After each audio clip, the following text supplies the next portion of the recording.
again, everybody, and welcome to another exciting episode of the Jim Cornette Experience. It's one of these shows where we know where we're starting. We got no idea where we're finishing, but we're going to figure it out by the time we get there. And joining me to talk about all of nothing and more, Hawaiian Brian, the podcasting lion, the king of the Arcadian Vanguard Podcast Network, Mr. Co-host to you. He's my MFT, a major freaking troublemaker. The great Brian Last, everybody. Hello, hi, Jim. A pleasure to be here once again. Is that what MFT stands for? They never really spelled it out. I don't know.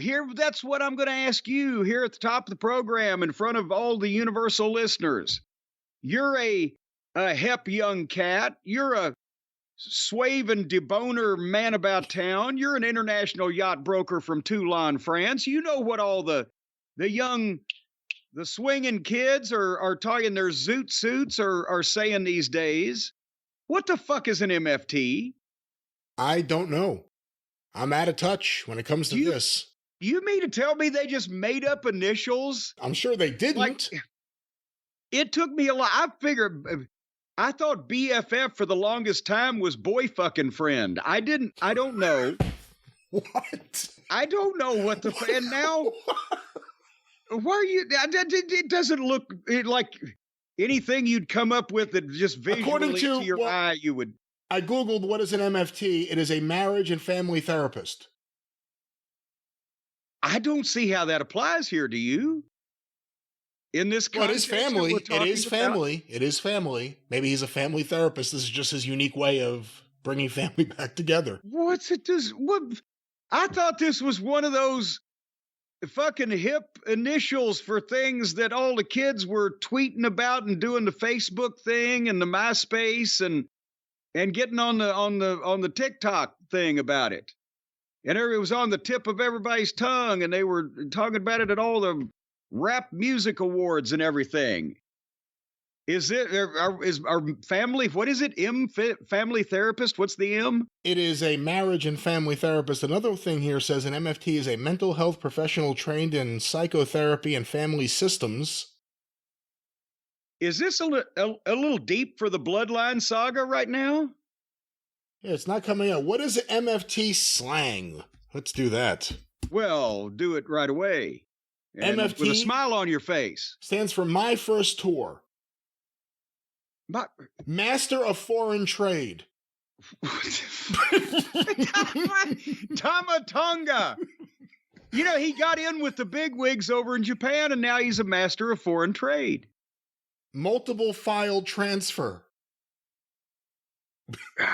Not one of these applies. How could this not be something that pops up? Have we even identified what we're talking about for the people that don't actually watch these crummy wrestling programs for a regular living? Mature fine tailings. No, it's Mobile Fire Team. Wait a minute. Now, Solo Sikoa has branded Tamatonga his MFT on Smackdown. And Paul Heyman seemed to instantly know and was horrified by the whole thing. It's like he was fucking, Who was the cleaner in Pulp Fiction that came in and... Harvey Keitel. Yeah, it looked like he saw Harvey Keitel come in to clean up the fucking body. Well, he heard there was a therapist. Again, marriage and family therapist. Oh, God, the therapist is here. This guy's going to deconstruct me in 2 seconds. No, let me tell you, if Sigmund Freud was still alive, well, he could retire off of Heyman. It would take him years to get inside that fucking... Once you penetrated the layers of suet around the brain, anyway. Come on, what is wrong with you? Well, anyway, we're going to talk about the Smackdown and what could it stand for though? What could it like? It has to be something like my tough friend. Well, that wouldn't be. That would be MTF. My friend Tuffy. My friend is tough. I like mine, major fucking troublemaker. I couldn't say fucking at the top of the program, or they'd put one of those annoying bleeps in on YouTube. But major fucking troublemaker. I think it's better than anybody else has come up with on Google. Talking to your friend Al over there. Jim, I have an update as we get going with this show. No time better than the present to give an update in real time. We just put up a video from a few episodes ago of you talking about Johnny Devine divining himself. Yes. Pretty funny story. Here's a post on Twitter, a comment. Jim, it's Johnny Devine. That front desk girl falsely accused me of sexual harassment. It ended up almost getting me fired. It's nothing to the biz, but it was something to me that the company threw me under the bus. But you are correct. I stooged myself for a small bullshit accusation. Well, there he is. Hello, Johnny Devine. Hello, Johnny. Oh, hello, Johnny. It's so nice to have you back where you belong. Wherever that may be. I would have done it like Louis Armstrong, but I'd rather do it like Ethel Merman. Well, you certainly sounded more like Ethel Merman. I agree with that. But hell, it's good to hear from Johnny that I can't say he didn't say whether or not he's doing well. I hope he is, but at least he's still around. He's breathing. So he's got that good, but yeah, he did stooge himself right off that day.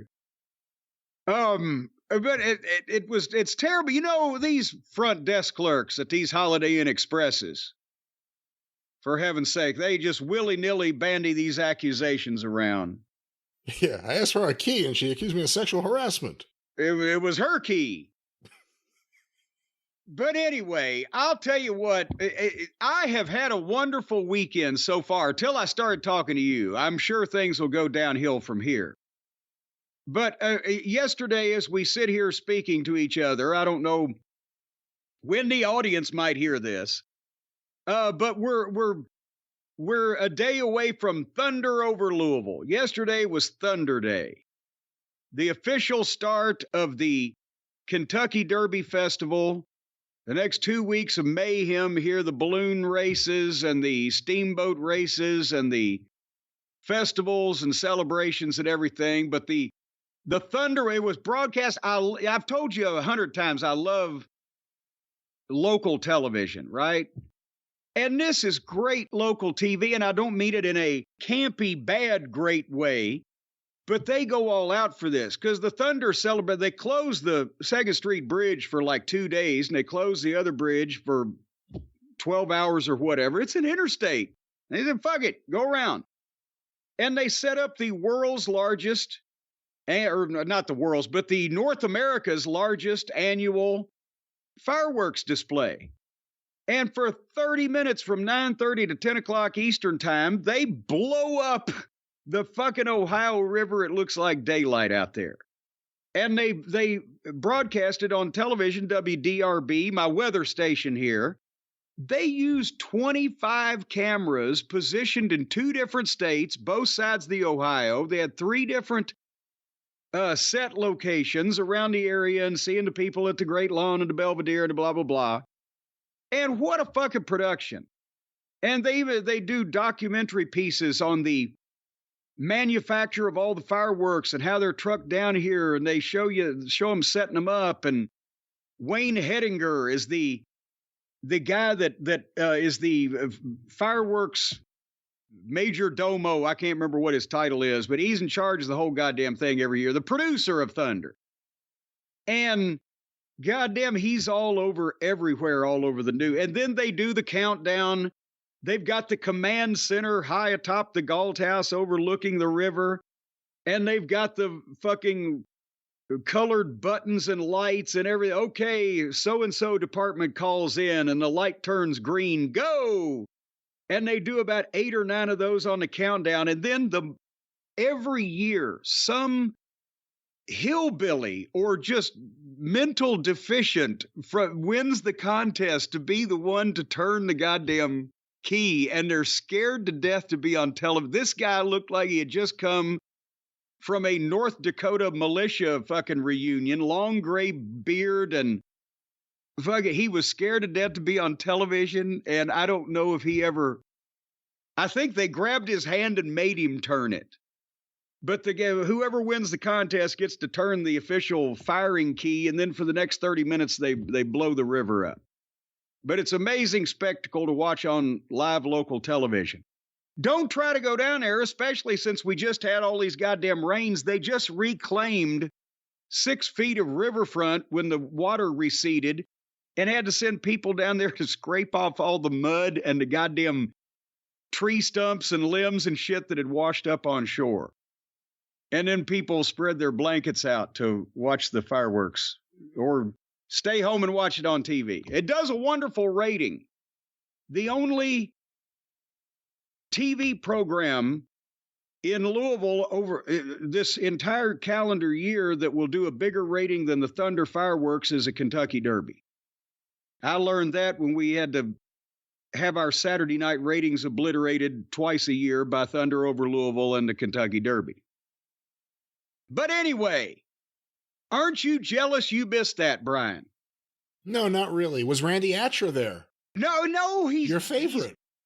He's been dead for 20 years now. Thank you for reminding me. One of my childhood heroes, the singing cowboy, Randy Atcher. Oh, I love local TV. I just don't know when any of my favorites die by a decade or two. He had moved to Florida.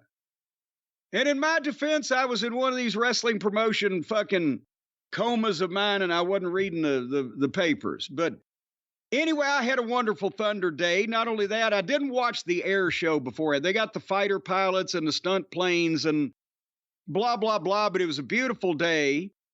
70 degrees, sunny, nice breeze. The Monroes showed up at 9 o'clock in the morning with 7,000 pounds of creekstone in 3 fucking trips. They ferried it to the backyard where underneath the back corner of my castle grounds, there's a wonderful oak tree. I remember when I was a kid, it was a little sapling.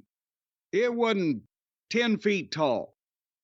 And now I'm not a kid anymore, and this fucking thing's 60 feet tall. But it's still young for a maple tree. It's going to get about twice as big around at the trunk as it is now. But it's just beautiful. And they're making me a nice little creekstone mulch ring and sitting bench with a patio next to it and a little fire pit so I can go back there and roast weenies if I want to. And then I got out and sprayed some weed killer and got on my hands and knees, Brian, communed with nature, weeded the dogwood, the mulch bed under the dogwood tree and the front flower bed.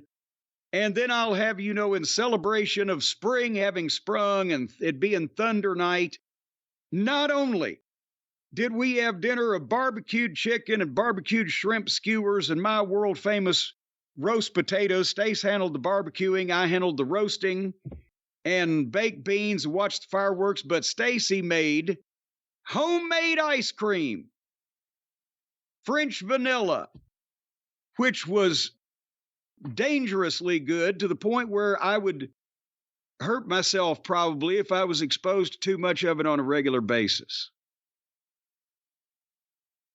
What'd you do yesterday? Yesterday I hung out with the kids, and did some work in the office, and cleaned up a little bit. Had a good day. No homemade ice cream?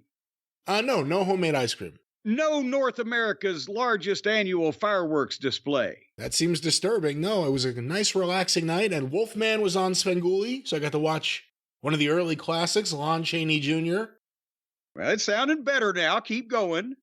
That was, that ended at 10:30. I don't know where you want. And then Batman started, and it was John Astin as the Riddler, not the Riddler. Not Frank Gorshin. That's right. That's terrible. You would have thought that once that these people signed up for that role first, that no matter what they were doing in their lives, they would make themselves available to come back to Batman. It was only 2 seasons, and for God's sake, that's how everybody remembers all of these people, except for John Astin, who was Gomez Adams and shouldn't have been anywhere near Batman because that's worlds colliding. Son of a bitch. Anyway, would you like to move on? We can only move on. We can only move. It can only get better from here. Actually, no, it can't. It can get sadder from here. And he'd get a kick out of this when he hears it. But we wanted to say, get well soon, feel better to our friend Rob Moore down in Greenville, Texas, who's been in the hospital lately. And I heard from him. He sent an email, and I just wanted to, for officially, because he predates the podcast. He liked me back when I didn't want anybody to like me, and I didn't have to worry about it because nobody did. back when I was a mere heel manager. He's one of the OG Cornette people. So, and Rob, you got to get better soon so that you can come up again with more ways to get me sued. You remember Rob. I like Rob. Rob's a good guy. He should bring back the Dingo Warrior fan club. I think there's still time. Well, you know, it was a big boom at the start, but then slowly, as he changed his name from Dingo Warrior to the Ultimate Warrior, the Dingoites trickled away. You know, there's sometimes I've seen a few pictures. I don't even know if they're his. Of, I want to say it was Brody, but maybe a few different wrestlers, you know, about to enter the, you know the building better than me, but about to enter the main area where all the fans are in the sportatorium. Yeah. And he's just standing in the background in the 80s. You know, he was there for a lot of big moments at the sportatorium. Oh, yeah. As a matter of fact, they got really pissed at him. The janitors and the people at the sportatorium, because he stood in that same place, Rob did. Oh, stop it. See, why do you got to mess with him now? No, he stood in the same place, not only when the shows were going on, but after the show was gone, he wouldn't leave. He brought like a cooler and a blanket, and he stayed there during the week so he'd have that spot. It took 4 or 5 years of his life, but he managed to be right there for every iconic moment. Anyway, feel better, Rob. Feel better. Well, the show can only get better, Rob. Please stay tuned. Hey, by the way, happy birthday, Pete Letterberg. I'll throw that out there, too, while we're doing this. Oh, well, how old is he now? 84? 63, from what I saw on Facebook. Well, now, is that verified? Can we get any documentation on that? Because Pete's always looked older than me, and I'll be 63 this year. Interesting. Pete looked 40 when he was 20, because I knew him then. Again, no matter what it is, whether it's a birthday or an illness, he'll just start insulting you until he thinks of Paul Heyman and starts insulting him. No, Pete's always looked better than Paul Heyman, for heaven's sake. But no, Pete's always been an adult, mature, intelligent. You know, he teaches mathematics. He's got a very analytical mind. Maybe he's the one that they should have given $10 billion to start a wrestling company that's into the analytics and the statistics. Are you into statistics, Brian? And analytics, of course. Well, anyway, what are these statistics? You're telling me that there's some news going on in the world. Before we get to the television programs lately, we're going to catch up on a few of these. And by the way, then we're going to talk about, by the time we get finished with this program, the AEW pay-per-view that has not happened yet. That happens this evening. We're going to take a break, travel through time, blah, blah, blah. Get your earmuffs now for the time machine. But I'm hearing that it's made the news that the brand new Japanese girls, women's, female, whatever the terminology they use over there is, idols, wrestling promotion, Joshis, Puros, whatever the fuck, that promotion has opened up from our friend, what's his name? J.R. Rossy?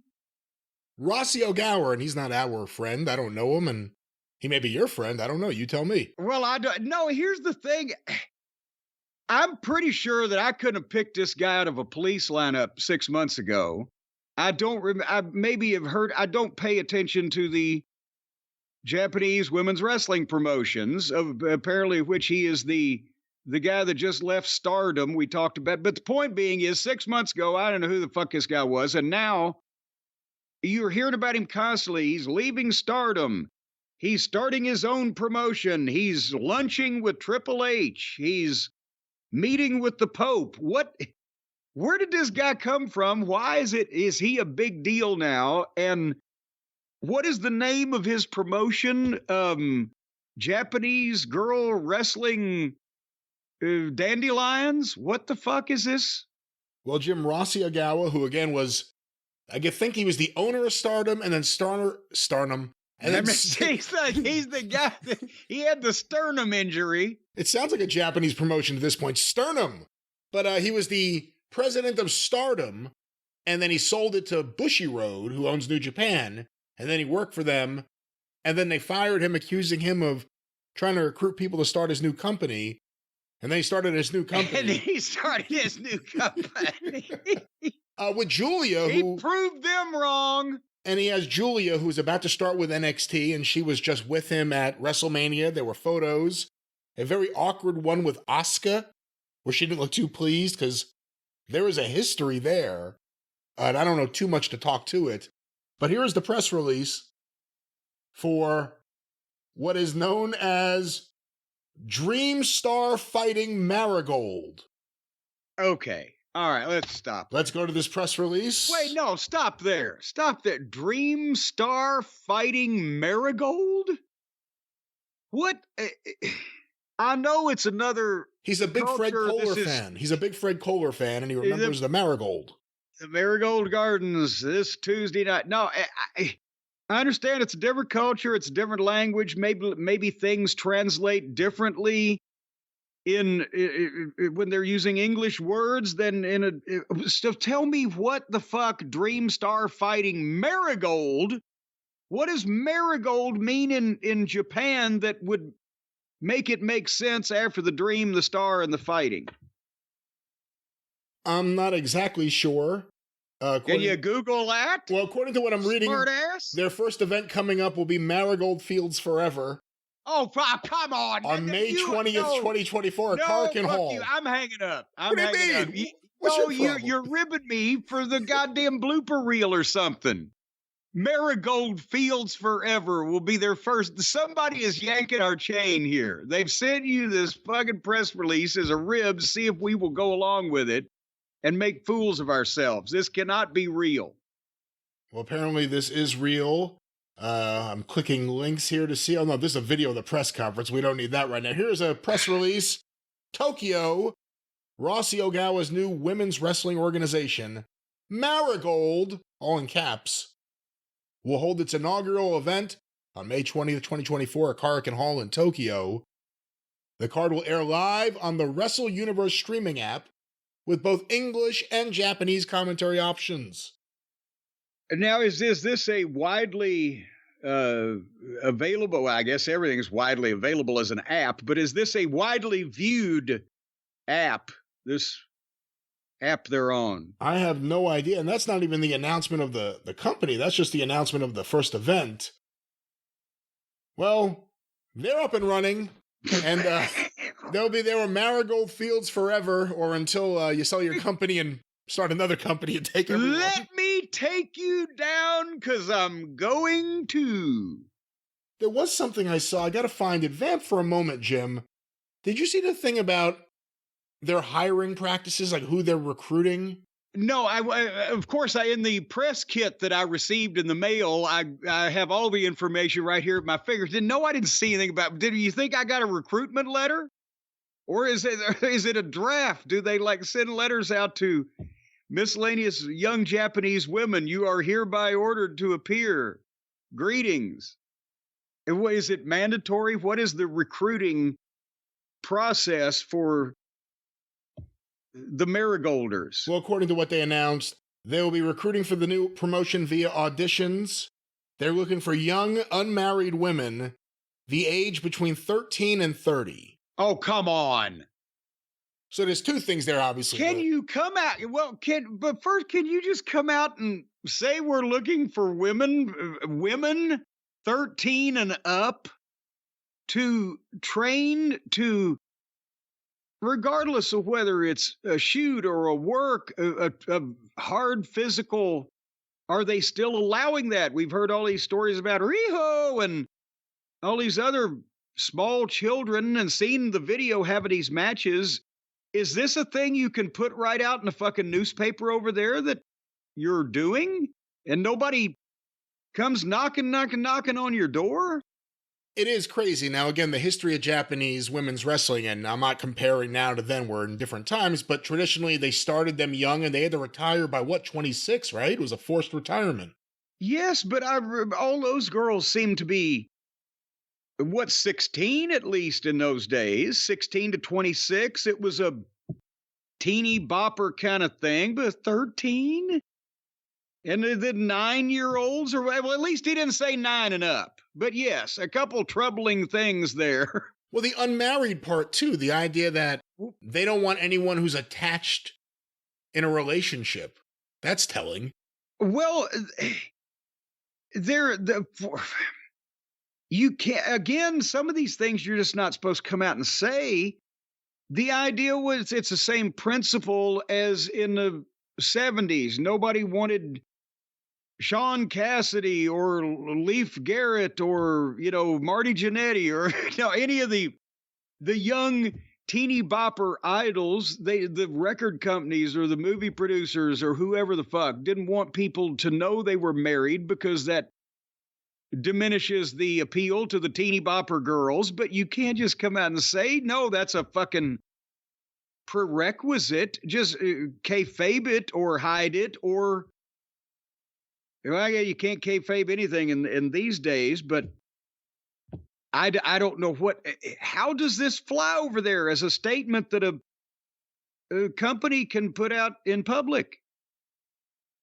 Well, we shall see. I mean, I guess it's a cultural thing, if anything. What does it say about parents? And I know, again, we've just talked about Terry Gordy. He was 13 or 14 years old when he started training. He was 6 feet tall and 220 pounds or whatever he was also. And it was outside Chattanooga. But a 13, 14, 15, 16-year-old girl in any country that is, what are their parents thinking that they're not training for, a legitimate sport where, yes, injuries are goddamn possible, but I would think the injury rate in wrestling where you're falling down on purpose and picking people up and throwing them down on purpose, why would you want your kids to do that with who? Who would be doing that with them? It would be my first question. And this guy, I don't know specifically if it's just one picture I saw, but a lot of these indie Japanese wrestling promoters look like the goddamn heels in the fucking Raymond Chow flicks. Right? A little fucking squirrely. Well, Rossy Ogawa certainly has a look to him. It's like a villain, like a little bit of a villain, I must say. What should I wear to this big event? I know. I'll dress sinister. It's the sinister ball. But so I don't, and the people, good Lord, the people that support the idea here in this country, in the United States, of these young girls, oh, it's wonderful they can go and help fulfill their dreams under the auspices of this Golden Harvest fucking movie villain, and who knows who his trainers are when they're 13 years old, and bump around and do the brain buster and everything.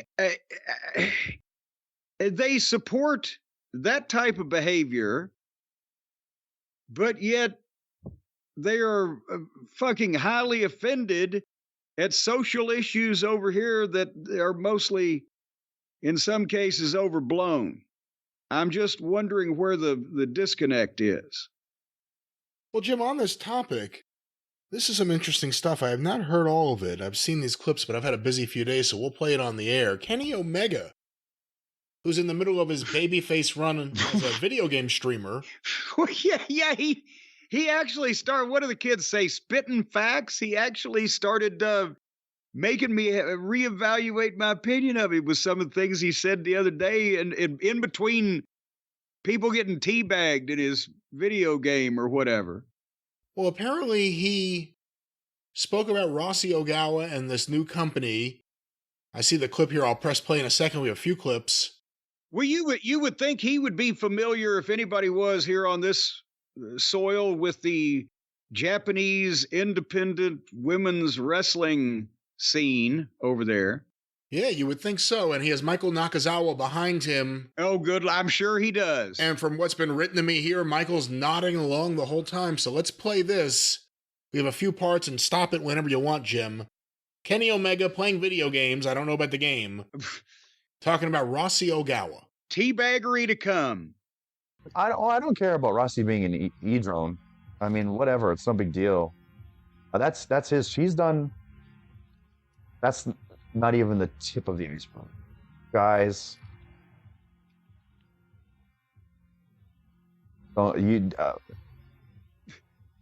Just you freaking wait. Just you freaking wait. If you guys are still interested in wrestling and you're still kind of listening to the stories and reading stuff, when it finally comes out. Oh, when it finally comes Let me stop there for a moment. Like, what the fuck is he alluding to? He was audibly gasping and gulping, and normally he's very breathy, but he's not gasping and gulping. And in the video, he's shaking his head, disapproving no, as he's saying these things. So let's go back to this. There are a lot. And there's a plane going over my head. And I have the window open. So it sounds like Shea Stadium. Hold on. We're going to play this. It's leaving in 5, 4, 3, 2, 1. A lot of people that refuse to work with him for the very same reason. Some of those people are even in WWE. Some of those people are in AEW. And they have a very good reason. It's not just like, yeah, I decided to wake up and not like this guy. Oh. Yep. And hey. Let me stop it there. So in WWE and AEW, there are women, and obviously there are Japanese women wrestlers there, but there are also American women who have worked there extensively who didn't just wake up one morning and decide, I don't like Rossy Ogawa. Something happened. Yeah. I mean, and that's what he's saying, right? Well, that's exactly what he's saying. And he starts out with, oh, you don't know the thing when the stories come out on this guy. And then you've talked about it, that there is some history that maybe we should research at this point with Oscar up there in the WWE, and that she at one point leave a company over this guy, but what the fuck is he talking about? Yeah, at one point, I think I remember, and again, we'll look into this. I think Asuka once put out a social media post saying that Stardom began as a reaction to her. Like something happened. Right. That's what it was. That's what it was. And then she came to the States and she became a big star here, but something made her do that. But let's go back to Kenny Omega with Michael Nakazawa. I don't know if he's in his bathrobe or what's going on here, but let's go back to this. Nodding along. If you want to know sort of along what lines they tread amongst, the dude just flat out said, hey, we're looking for girls from like ages 13 to 21 that don't have a boyfriend or aren't married. We already know that he puts underage girls in very revealing swimsuit calendars and books. And I wish that's all he did. Oh! All right, let's stop it there for a moment. There's more audio to play, but wow. And bear in mind, we have to point out the conflict of interest of a guy that had a match with a 9-year-old girl in front of people is saying these things, but at least that was a wrestling match. Maybe they were confiding. That was only an offense to the fucking business rather than... Yeah, maybe some of the girls that Kenny was working with over there confided with him on this stuff. And again, he ran the women's division and he brought a lot of his friends over. He does seem to be someone that would elicit girl talk from troubled people. He just said that Rossy Ogawa was looking for young, unattached women, and he puts underage girls in swimsuit calendars, and that's not even the tip of the iceberg. And what was it? I wish that's all he did? Yeah.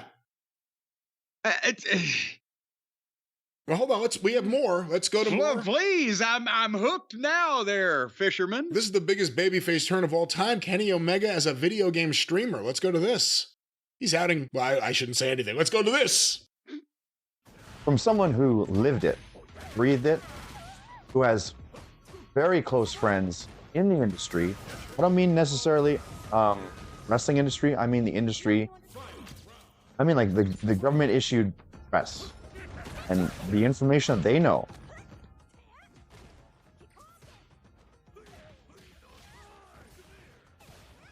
I'm just going to leave it at that. I would say don't be so quick to listen to praise for that individual, because someday, not sure when it'll be, maybe not today, maybe not tomorrow, but someday, people will know the truth. And what they do with that truth, I don't know. Will they share it? But a lot of the higher-ups in Japan, they know exactly what kind of business he's up to, and what he's been up to for decades. All I gotta say. Well, that seems to be enough. Jeez, what he's been up to for decades. The higher-ups have always known about it. What is going on? And after hearing this, how could anyone root for the guy? Jesus. Well, and I mean, you know, there's going to be people out there say, oh, I've never believed a word that comes out of Kenny's mouth until now, because it's detrimental to the guy that's featuring our favorite wrestlers. But he's the one thing we've always admitted that Kenny was well versed on and up to date on was where to find Japanese indie women wrestlers. And apparently that talent, quote unquote, has come in useful for once. And I wonder if does TKO or WWE or Nick Khan or Mark Shapiro or the Pope need to investigate who they're doing business with this guy? Or do they just want to get Julia away from him and then they can say sayonara? Well, hold on. Let's here's another quick clip, apparently. Let's go to this. My only comment, I'm going to say I'm with Asuka. That's it. I'm with Asuka. Always have been. We bros. And she got her reasons, and it was probably the same one as mine. My only comment... Well, let me stop it there. I was about to repeat, but he's saying he's with Asuka, and she probably has the same reasons as him. Well, and, you know, it makes you think. You know, Kenny Omega, AEW EVP, although he basically shat all over his EVP role last time we heard audio from him. But makes you think Tony Khan must know, too. And Tony Khan was in celebratory mode when Rossy Ogawa got fired. That's right. Right? That's right. Tony must know too. Yeah. Well, because obviously Tony would have, this is someone apparently that Tony would have wanted to do business with, running outlaw shows in Japan. You got to get a hold of that guy. So Kenny probably had to smarten him up at some point. Wow. Well, again, if he'll stay out of the ring and we can just hear him actually be honest about these various things that he might know something about, maybe Kenny has a future with us. Well, next week's show looks really good. Kenny Omega captures Jose Gonzalez and tortures him. He really's turning babyface, this guy. Oh, and then he's going to bring back 7 kittens and a puppy for his friends to adopt from Barbados or wherever the fuck. Kenny Omega forces Michael Nakazawa to eat his NDA live on a stream while he plays Street Fighter 6. That's the other thing. He's telling us serious stuff, and you hear like,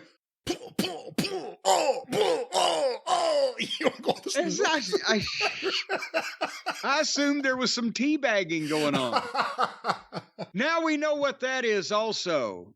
On Twitter, everybody sent, it's when you hit some control that makes the character jump up and down, but you're on top of the guy, so it looks like, as one person described, like you are leaping up and forcefully dropping your testicles in their face, unquote. Yeah, they don't really have that option in MLB The Show, and I don't remember that in Red Dead, and certainly when I was playing these good games, I wasn't looking for ways to drop my testicles on my opponent's face. Yeah, they didn't have it in Tetris either.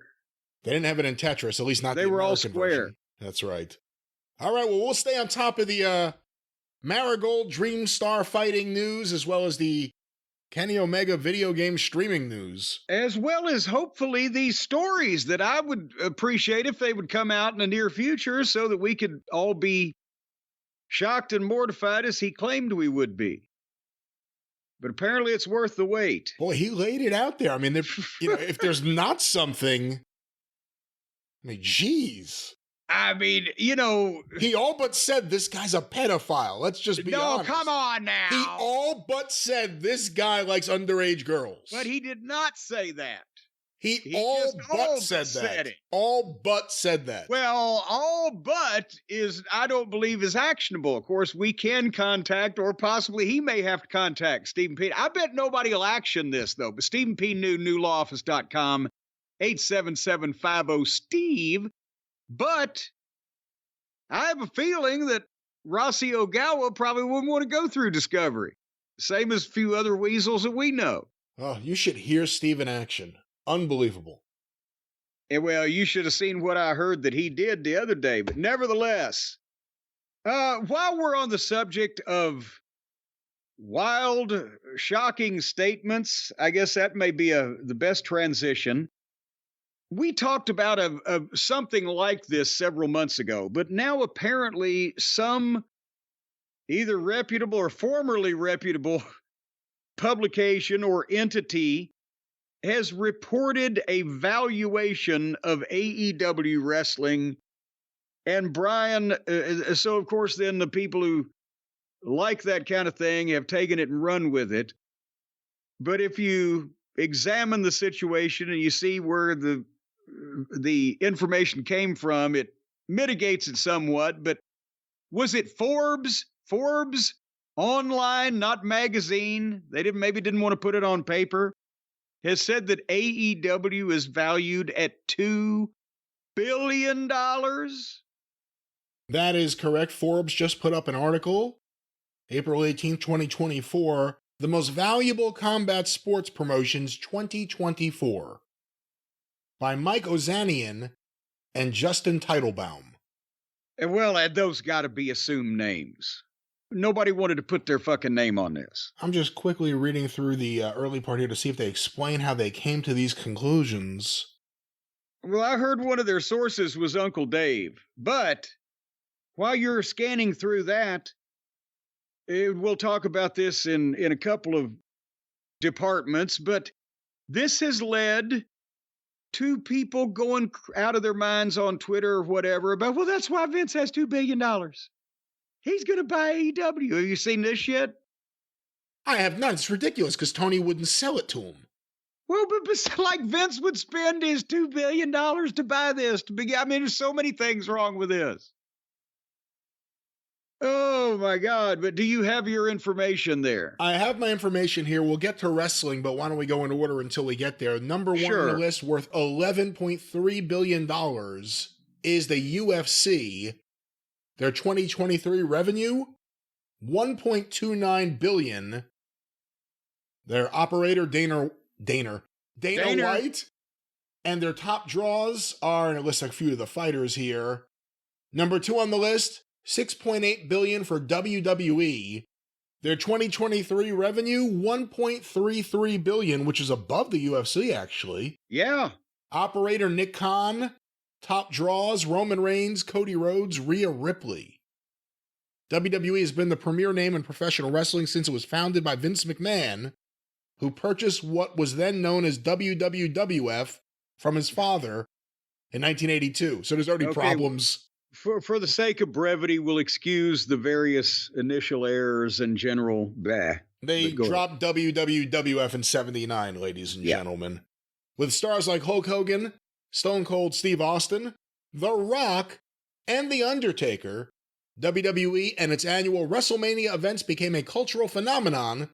Today, WWE reaches more than 1 billion people weekly across the globe with its 3 television shows and produces more than 200 live events every year. Any comments? Oh no, I'm waiting for more. I'm okay. So that was number 2, $6.8 billion. We got the only thing I've got to say so far is it seems like the WWE ought to be valued at about the same thing as the UFC. Where do they get the fucking $4.5 billion fucking leg up? Now, this next one is the one everyone's talking about. No. And this is 2 of 3 free articles from Forbes. Let me X this out. But they can't be number 3. What the... Number 3 worth $2 billion, AEW. Their estimated 2023 revenue, again, they're privately owned, so there's no public record, estimated 2023 revenue, $250 million. Operator, Tony Khan. The top draws, Young Bucks, Jon Moxley, Kenny Omega. The youngest promotion on the list, AEW became the primary challenger to WWE when it launched in 2019. AEW got immediate legitimacy from superstars like Chris Jericho, Kenny Omega, and the Young Bucks, while a partnership with New Japan Pro Wrestling and the purchase of Ring of Honor have helped the young brand build its roster and match library. Tell me you don't know anything about wrestling without telling me you don't know anything about wrestling. But more shocking is this is a list of combat sports leagues. Is there no other combat sports league? No. I mean, at one time it might have been Strikeforce. At one time it might have been Bellator. But there's no other mixed martial arts league in the world. No other fucking boxing entity. We go UFC, we go WWE, and then it falls cascading down the mountain to AEW and this ridiculous valuation, but there's nothing else out there. But you got to look at everything in perspective. Now, AEW $2 billion valuation is completely ridiculous. We'll get to that. But here's the rest of the list real quick. Number 4, worth $1.3 billion, One Championship. I believe that is an MMA company. Yes. Number 5, worth $850 million, Matchroom Boxing. Okay.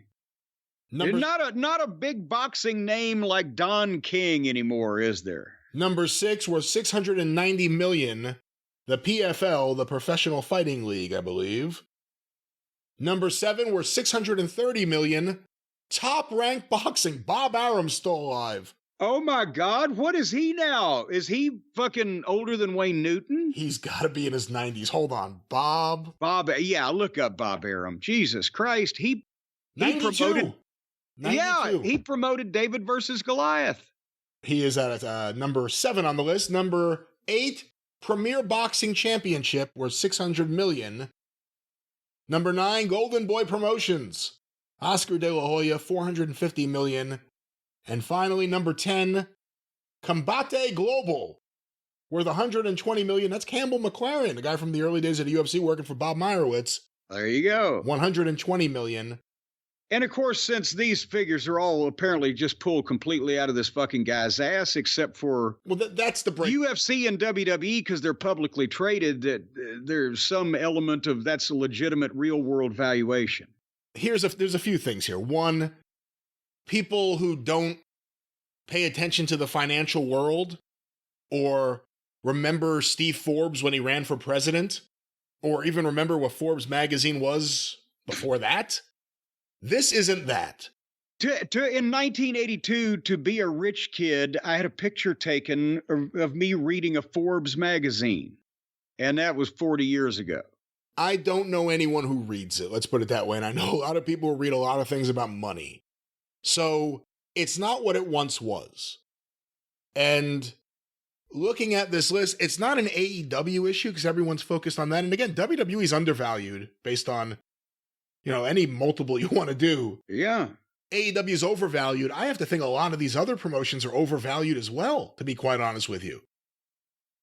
And the AEW one, it references the purchase of Ring of Honor. Tony Khan purchased that. He's made note of that many times. That's a separate thing than AEW. So it actually has nothing to do with AEW. It bolstered his roster, though. The wording of the article is tortured, but the meaning is clear. It bolstered his roster of another 40 fucking guys that he doesn't have any room to use, and many of them aren't worth it. So here's how the valuation works. A valuation is what someone would pay for it. So you have to ask yourself realistically, unless it's like the Saudis with magical oil money, Would someone pay $2 billion for AEW? And if so, what would they get? Unlike WWE, and they're making layoffs we've heard about in the last few weeks of people who are longtime veterans of the company because they're merging the companies together. But they have an infrastructure. Is there any infrastructure in AEW? If you bought AEW, would you say, all right, Tony's selling it, he's going to get out of the way. At least we got this executive team. We'll go to the AEW tower and talk to the executives and the marketing department and the production chief and all of these people in this entity, and we will tell them that we have bought it and we are now the new owners. And there will be 100 or 200 people there at least for, well, goddamn, that's back when WWF was just a measly, under $1 billion company. There'll be 300 or 400 people in this office all doing these various chores for a $2 billion company, and we'll be able to direct them to keep doing what they're doing.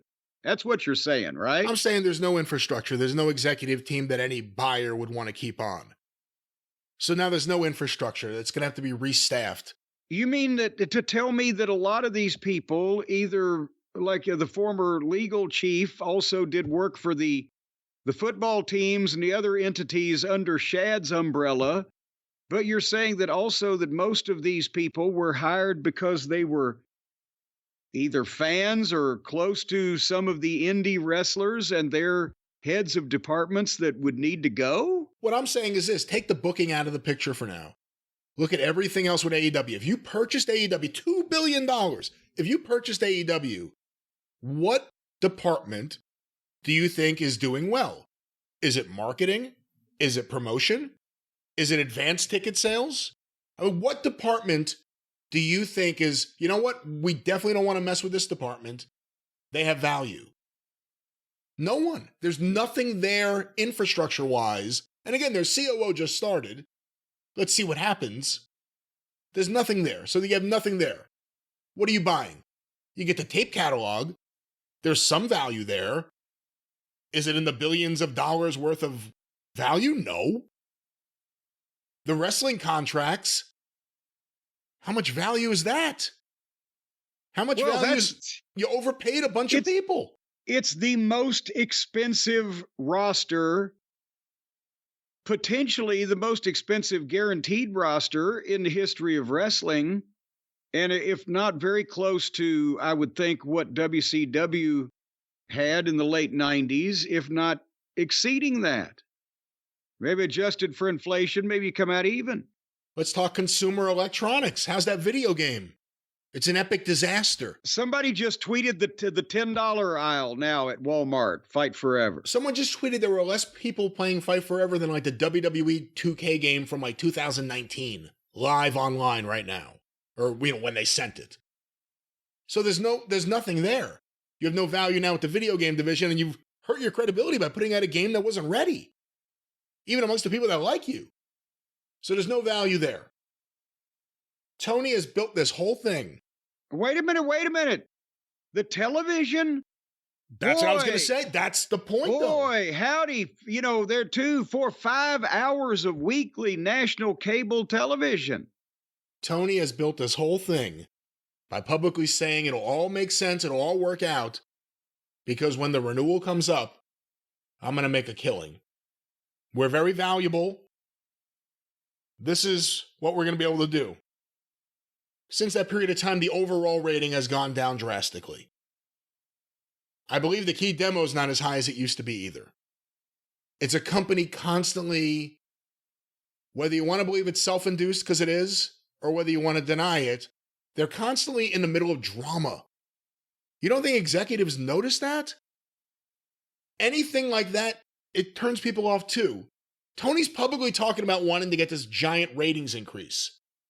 So when someone throws their card... Right, yeah, he wants a ratings increase, but he wants a rights increase. Rights increase. So when someone throws their cards in front of the table, the network should say, okay, actually, you're underperforming where you were performing when your friend gave you that nice raise a few months in. You're underperforming that. We think you should get less. We don't see the added value from 2019 or 2020 to now. Well, now, hold on. There is added value because if has been intimated and hinted at and almost outright admitted, WBD, the corporate entity, they've got a piece of the pay-per-views, and Tony's now announced, we're just good, fuck it, we're going to do a pay-per-view every month for the rest of the year. He's trying to bump that something up, right? The problem is if Tony walks out of this with a deal with Warner Brothers Discovery and there's no giant bump in money, then the obvious becomes obvious to everyone. That it isn't a real business. It's a hobby that could exist no matter what financial windfalls happen. Now, if he gets $250 million a year, that'd be pretty incredible. Is he? Well, and see, that's the thing is you can draw on public records and statements with TKO, UFC, WWE, and those numbers are legitimate. They gross $1 billion fucking dollars or whatever. Where did he gross 250? Examine these amounts of money. Where did he gross $250 million without spending $500 million to do it? Because you look at the half-empty buildings, you look at the guaranteed contracts for the stars and the bigger signings, and the production ain't cheap. And so that for a $2 billion value, the conspiracy nuts that say, well, that's why Vince has got that $2 billion, right? Do you think that Vince would buy this company that Tony's already kind of started and fucked up for $2 billion when if he wanted to? Vince had all the money he was ever going to need for the rest of his life before he got this $2 billion, right? So let's just pull this out of our ass too and say Vince has $2 billion to spend on wrestling. He could go to fucking TBS and say, dump these other guys and just fucking run my show with my new company. You don't have to pay me anything. Just put me on the air. And he wouldn't give a shit. Because he's got $2 billion. I'm almost positive that $2 billion would come close to buying either TBS or TNT out from under the goddamn WBD BDSM empire they've got going on over there. Can you Google how much is TBS worth as a network alone? Or would it be the valuation of the whole empire? Because the point is, if you're talking about that much money, then Vince would have no incentive whatsoever to fucking make any for 5 fucking years at this ridiculous rate. And could just go in and say, I'm going to sign up all of his guys when their contracts are over with. I'll provide you the show for free. I'm going to promote pay-per-view like we used to back in the old days. And you just air my show. I mean, he could do any fucking thing, but he wouldn't do that because he wouldn't purchase something that he could fucking start on his own for less than that and fucking undercut everybody. You see where I'm going with this? Yeah. So why do people believe these things? So when we're talking about what are you selling, the television deal, if at some point in the next year, Tony said, I'm going to sell it, the television deal will be a part of it. You always have to worry about someone taking over a station and just saying, I don't want wrestling, or even, I don't want anything that looks so much like a markdown from WWE right now, which is sellouts and it looks beautiful and the camera work and everything. You don't know. Yeah, so if you tried to buy it now, you would be getting basically the WWE talent equivalent of one of those 3-year contracts where they can cut you every 3 months. If you bought the company and the current rights deal that expires within 6 to 9 months or whatever the fuck it is, then you've got a 6 to 9 month fucking guarantee you're on the air, and then what the fuck? Could Tony sell it for $650 million? Probably.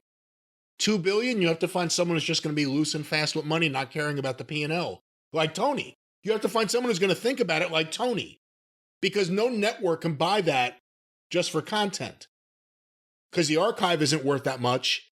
And we've learned from TBS, it's not that easy to just buy a company and put executives in charge. Yeah, that worked out so well the first time, didn't it? Would that not be a kick in the head, as Dean Martin used to say? If TBS turned around and said, Tony, you're struggling financially, we'll bail you out, we'll buy this thing for whatever. And they did the same thing 40 years later. See, they're in a great position. Now, I've read that the exclusive negotiating period has ended.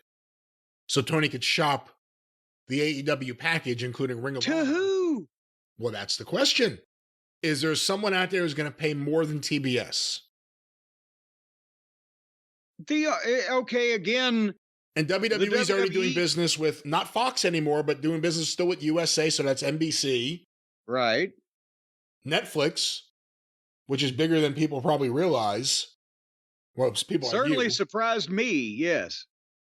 But that's the point. WWE just went through all of this, and we know who, basically, we believe we know mostly who was interested and who won, obviously. And some of those people ain't going to be interested in a distant number 2 wrestling promotion, are they? So, and then Tony got TBS because the guy what was the guy's name originally that put him on the air? Kevin Riley. He didn't even know. He had no idea that TBS had owned a wrestling company at one point because it had been 20 fucking years, right? And this was a new guy, but he knew Tony because of the football and the soccer and the this and that and the other thing, the chrome bumper hitches, whatever the fuck they're all into. And Tony told him, yeah, you guys used to own the rivals to Vince. We did. And that's how that whole thing started, but that guy's not there anymore. And again, he's the one that gave him a raise, right? Very soon afterwards. And he ain't there no more. Did I mention that? And I don't know what kind of leverage they've got, because who's going to want to bid when they look at the track record, the way the show looks because of the buildings being empty, the fucking ratings pattern trending downward, and a constant drama where you're not going in and dealing, even if they don't like Vince. A lot of these network TV people had, when they dealt with the WWE, they had 4 or 5 people that they could meet with that didn't include Vince. It still came off as goddamn competent adult professionals high up in the company. Who's the next besides Tony most important person there? Jack Kirby, the new COO. And then do they have a Nick Khan? Do they have a Triple H? Do they have a goddamn all the other people Vince has had speaking for his office staff? Here's an interesting question. Does Tony sign a deal if it's for a giant increase? Let's say $200 million a year, something crazy. But he has to listen to network suggestions. Or he has to step down from being the head of creative. Ooh. That's a question. Or, if they said, we want a bigger piece of the pie.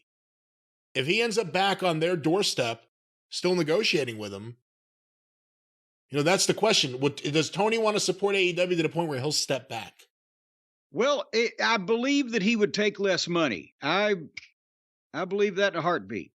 And I believe that he would agree to listening to network suggestions, because you know how that goes.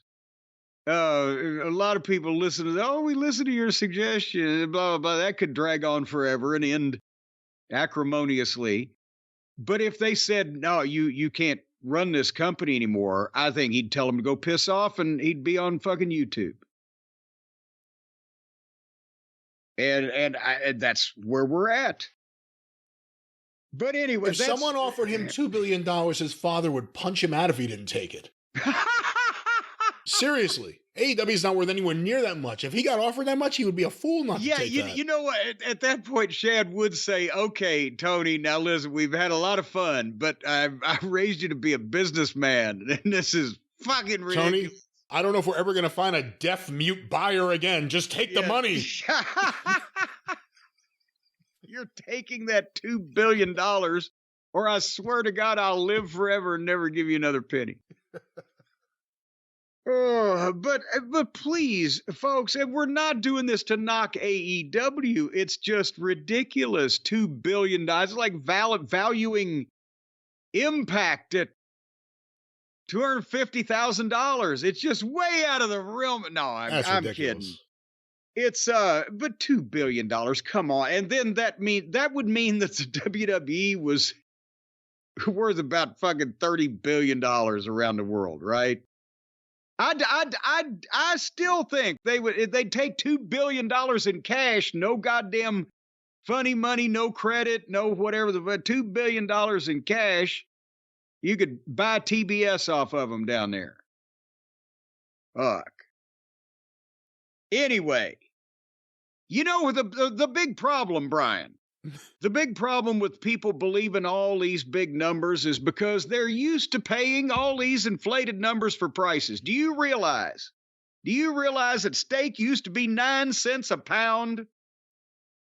Do you realize that, I didn't know Brian? that, no. I never thought about it, no. Steak used to be 9 cents a pound back in 1882 when they just took a dull knife and cut it off the cow's ass, drug it through some sawdust to preserve it, and slapped it down on the butcher's counter where it sat there for about a month or 6 weeks until you had enough money to buy it.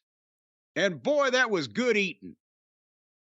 But everything has gotten more expensive. Yeah, it certainly has. Everything has gotten more expensive because that's just the nature of the way that things happen in the world. A lot of people complain about that, but it's true. But there's only one thing, Brian, that's going down in price, down in cost, and up in affordability instead of through the roof in cost and down in affordability. Do you have any idea what that might be?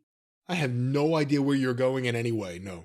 I'll tell you, it's the cell phone plans at Mint Mobile. The premium, I can't even call it a cell phone plan because that makes it sound too insignificant. It's a premium wireless plan. That's what you're getting. No wires come with this plan. Well, you don't even have to ever plug your phone in again. They just send a goddamn signal to it and it charges the battery. It's completely wireless, this whole plan.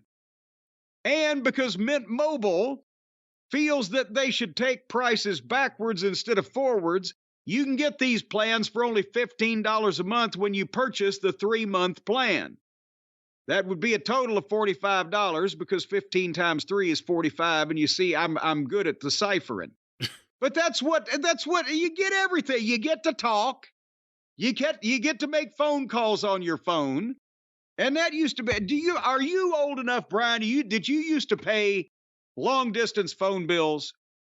Oh yeah, I used to pay them for calling you. Yeah. Well, now you don't have to do that anymore, you spoiled little cretins. It used to be $250, $300 a month if you talked a lot on the long distance. Now, $15 a month, and that's not just talking, because you can also do the texting thing like the kids do.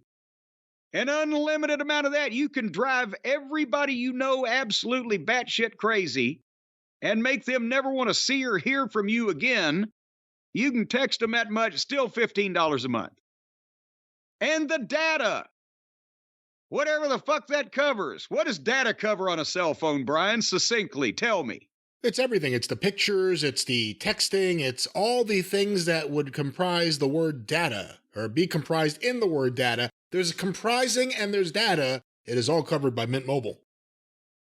Well, I said even your compromising data. How about that? Well, they're uncompromising in the way that they'll compromise your data. But all the plans come with all of that, unlimited. And it's only $15 a month. And that's why that, for heaven's sake, steak, if it's $15 a pound or $20 a pound, at least we have a Food and Drug Administration now. Well, Mint Mobile is being the Food and Drug Administration of the cell phone plans. They're trying to keep these other son of a bitches honest because they're charging you way too much just for a signal that goes through the free air. The free, unrestricted air that we breathe on this planet. And these signals are going and they're charging you a fortune for it. Nothing's free. Well, that's bullshit. Nothing's free. No, stick a fan in the corner of your room, get your own breeze going, and then fart into it, and you'll get the fucking message. But right now, Ditch overpriced wireless with Mint Mobile's limited time deal and get 3 months of premium wireless service for $15 a month. To get this new customer offer and your new 3-month unlimited wireless plan, go to mintmobile.com/JCE. That's where you're going to get this special price, folks. Mintmobile.com/JCE. And you cut your wireless bill to $15 a month with all the data, all the pictures, all the compromising. You could actually pick up pictures of other people's fucking families on this thing. It just sends them to you from everywhere. You can't. I don't even know what this thing would be based on what you're talking about. Well, this plan on your phone, a picture of somebody else's Aunt Gladys and of goddamn tutu will pop up. Because it's unlimited. There's no limits on this. You never know who you'll see. Mintmobile.com/ There are limits. There's no limits. God damn it. We're out in the wild blue yonder. Cut your wireless bill to $15 a month. There, a $45 upfront payment is required because that equals $15 a month for 3 months for the new customers. Additional taxes, fees, and restrictions apply, but you can see Mint Mobile for details, or you can. No reason to delve more into why you might handcuff yourself for restrictions. Who wants to read about those? mintmobile.com/JCE. That's right. Support our friends at Mint Mobile because they support us. And Jim, we owe the listeners a lot of things. We owe the listeners complete transparency is what we owe them. And here recently, unbeknownst to them, we took a little break because my kidneys are old and I needed to wee-wee. And as we were coming back to finish recording what we were recording, you tried to make some adjustment in your office and impaled yourself on, apparently you have a medieval Iron Maiden with pointy sharp spikes leaning up apparently next to your desk over there at Last Manor. And you impaled yourself. You were bleeding. I had to wait until you cleaned the wound and dressed the wound and now and fretted over the wound. And now we are back. And I just want to let the people know that if you start trailing off or just talking nonsense like the bright light that you're hearing, that it's because of blood loss, because this could be your dying declaration. Now, what were you going to say? Well, now that you put it like that, I just want to tell everyone how much I love them. Thank you for being along this journey with me for the last... Boy, it's been a long time. Shit. Maybe it's time, folks. That's another way to look at it. Oh, God, it's overdue. Are you all right? No, but thank you, everyone, for your concerns in the cards and letters. I appreciate it. They haven't written yet. I just told them about it. 37. What do you think this is? A Tony Khan graphic? Give them the address to send them so we can build up the mailing list for Christmas time. P.O. Box 436963, Louisville, Kentucky 40253. I'll make sure he gets all your concerns. Attention, get well, Brian. Yeah, how's your corpuscles? That's what they need to. They need to write. Hey, Brian, how's your corpuscles? Why is there a paintbrush on my desk? It's not there. You're seeing things. You're getting lightheaded.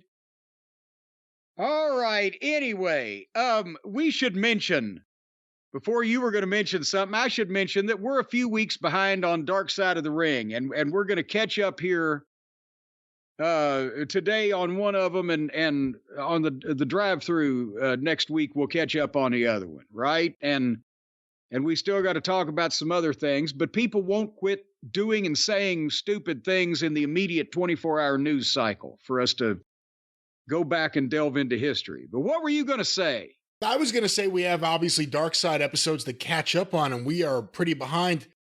Maybe next time, if they ever come back again, don't do it during WrestleMania time. It's just so hard to get caught up because there's so much happening. Well, it's a double-edged sword. Now, Brad, it cuts both ways. It swings both ways, Brian. You may have heard this before about this sword, that it swings both ways. It's a gay blade.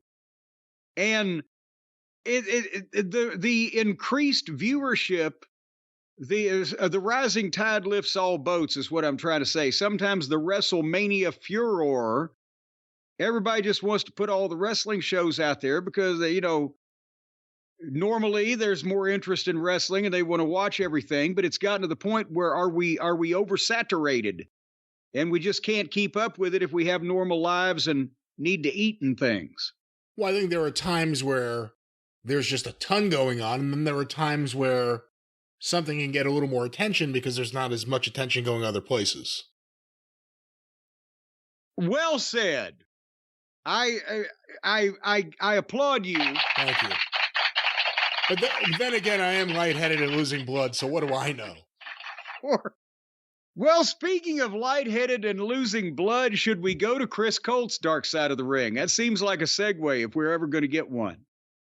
And like I said, we apologize for being a couple weeks behind. This was the previous week, but this one I got a lot of feedback on Twitter. I was a part of it. They weren't just randomly talking to me, but a lot of people enjoyed this more than the average Bear Dark Side of the Ring because they didn't know this story. They didn't know of Chris Colt. They didn't know a lot of the people that were talking heads, which is kind of the point of when I said that, Chris Colt may have been the best wrestler nobody ever saw. You have to listen to this program to have heard many Chris Colt stories, but it was nice. Not only the ground that hasn't been trodden here, stampeded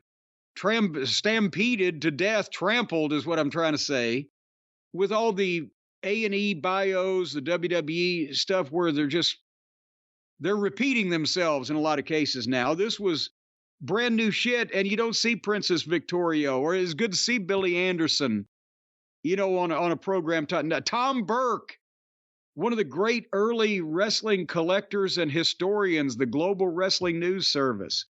Boy, he ought to give tours of his collection. Talk about a fucking museum. And family members of Colt's, his great nephew and his niece. So it was nice to see new talking heads and except for me. I'm an old head. At least that's what the kids tell me. But they had to lead, Brian, don't you think, with the giant spiders in the cage? Because that way, if you'd never heard of Chris Colt, that was kind of the hook. Even though it was chronologically inaccurate, to lead with that. But that was kind of the hook of the, okay, even though we don't know who this fucking guy is, we got to hear more about this.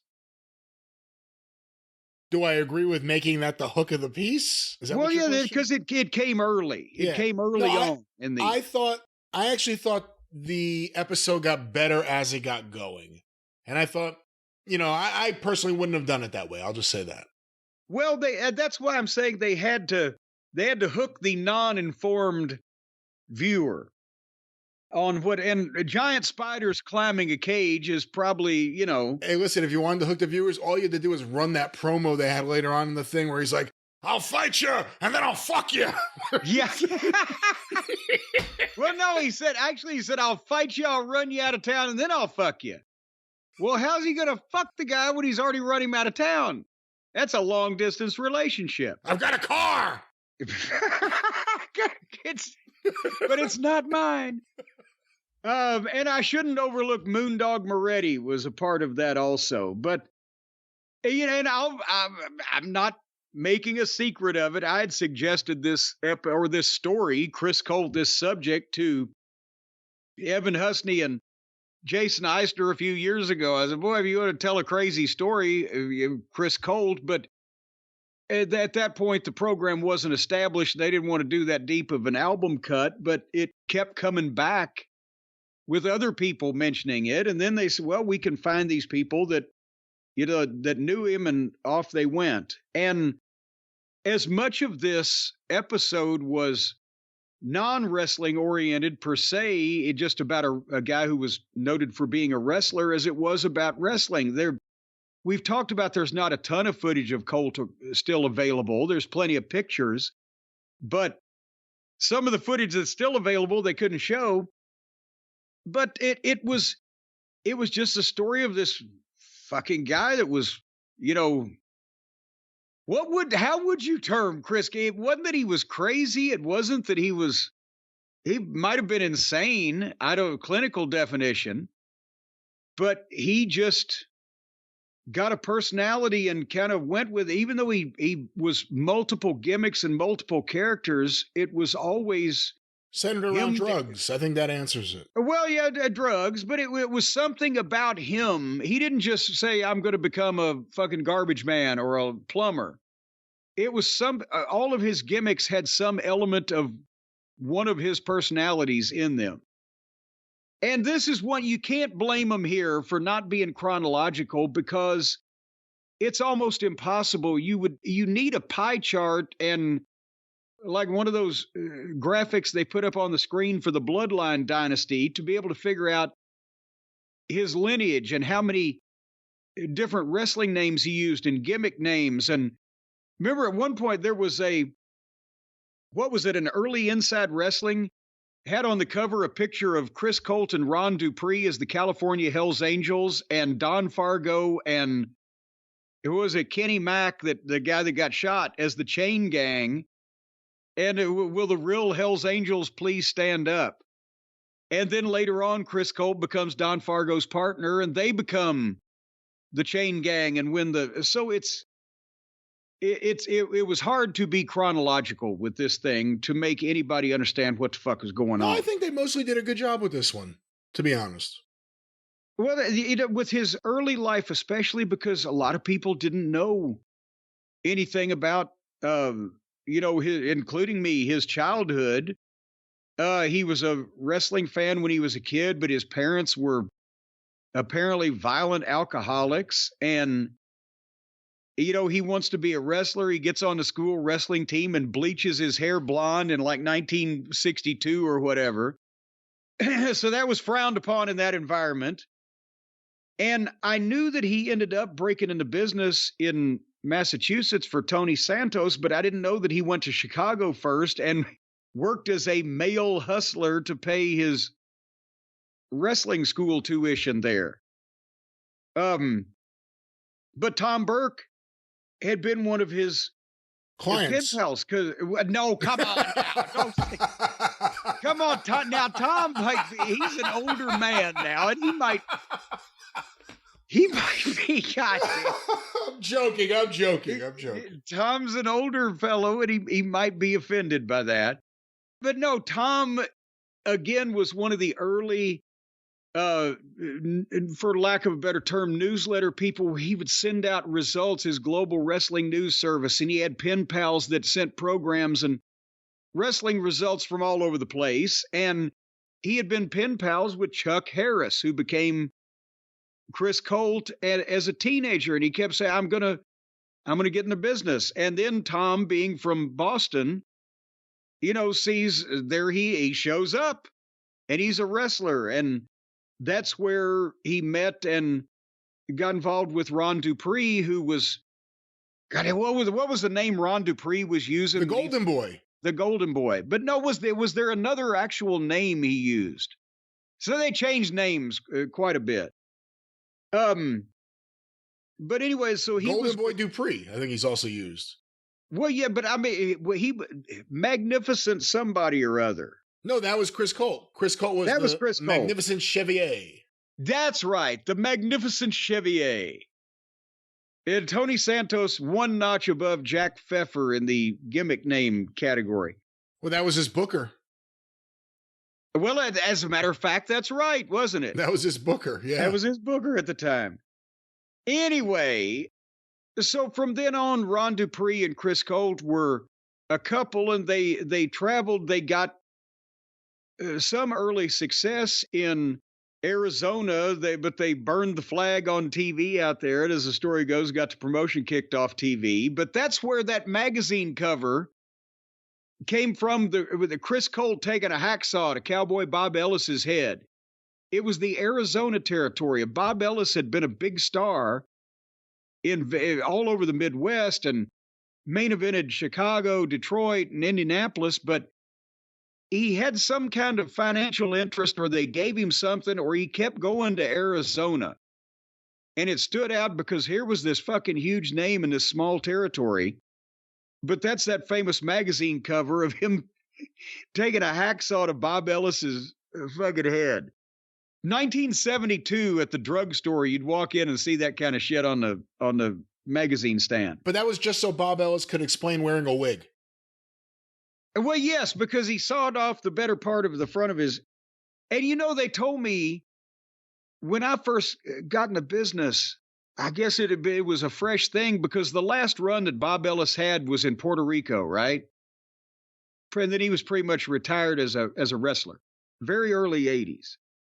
Point is, apparently from all those years of being a babyface, getting juice all the time, and I saw it, Ellis had a really bad gig head, right? Not an Abdullah the Butcher style head, but a bad gig head. And they said he had the dermabrasion or whatever it is where they would smooth your head off. And then went to Puerto Rico, the bloodiest territory in fucking wrestling. Anyway. Hey, can I ask you a quick question? Because I actually heard from Matt Farmer, a wrestling historian, the other day. He was asking a question, and I didn't know the answer. You mentioned way back in a segment we did about the early days of tape trading that you were getting stuff out of Puerto Rico. What were you getting and when, and who had Puerto Rico stuff other than the commercial tapes? I'm trying to remember. I didn't get like just regular full television, but I would get matches. And you know what? It may have been somebody that Norman Dooley was trading with, because a lot of times, a lot of the stuff that I got was from him. There was also a guy in Michigan named Marty Slobin that had compilation tapes. You'd have the Georgia TBS show, then a couple of Mid-South matches, then a couple of the Sheik's Detroit things and some Mid-Atlantic. And who knows? It was fourth generation then.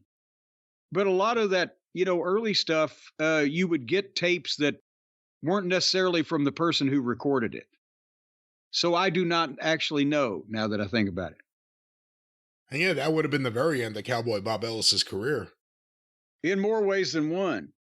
But anyway, I enjoyed in this episode finally knowing, because remember we've talked about this, what happened, the team of Chris Colt and Mike Boyette, and by the time that they even got to this end of the territory, it was Chris Colt and Bill Dundee, and Mike Boyette made Memphis matches, but never even made live appearances up in this part of the territory, and what was going on there. And they told the story that they got in a fucking fight, that they were riding back from Johnson City, which makes sense because that was at a point in time where, Fuller and the Memphis end and Nick were trading talent.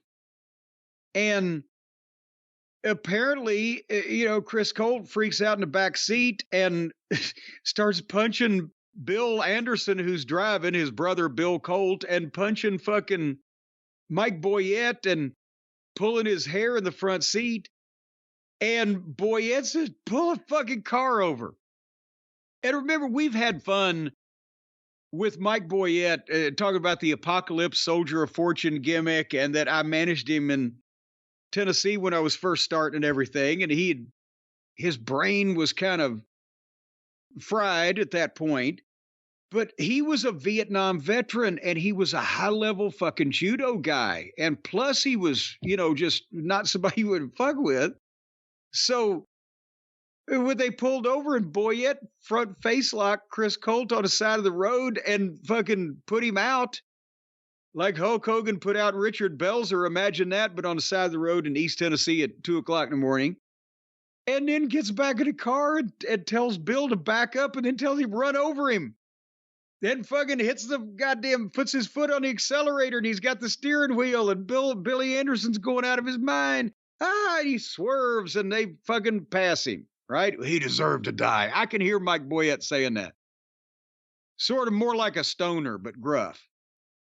And then the next day, Billy goes back to the apartment, and there's Chris Colt. Somehow, they left him on the side of the road. He's somehow there waiting on him. And he said, we'll get rid of Boyette. And that was the fucking story. And how Bill Dundee inherited that fucking combination.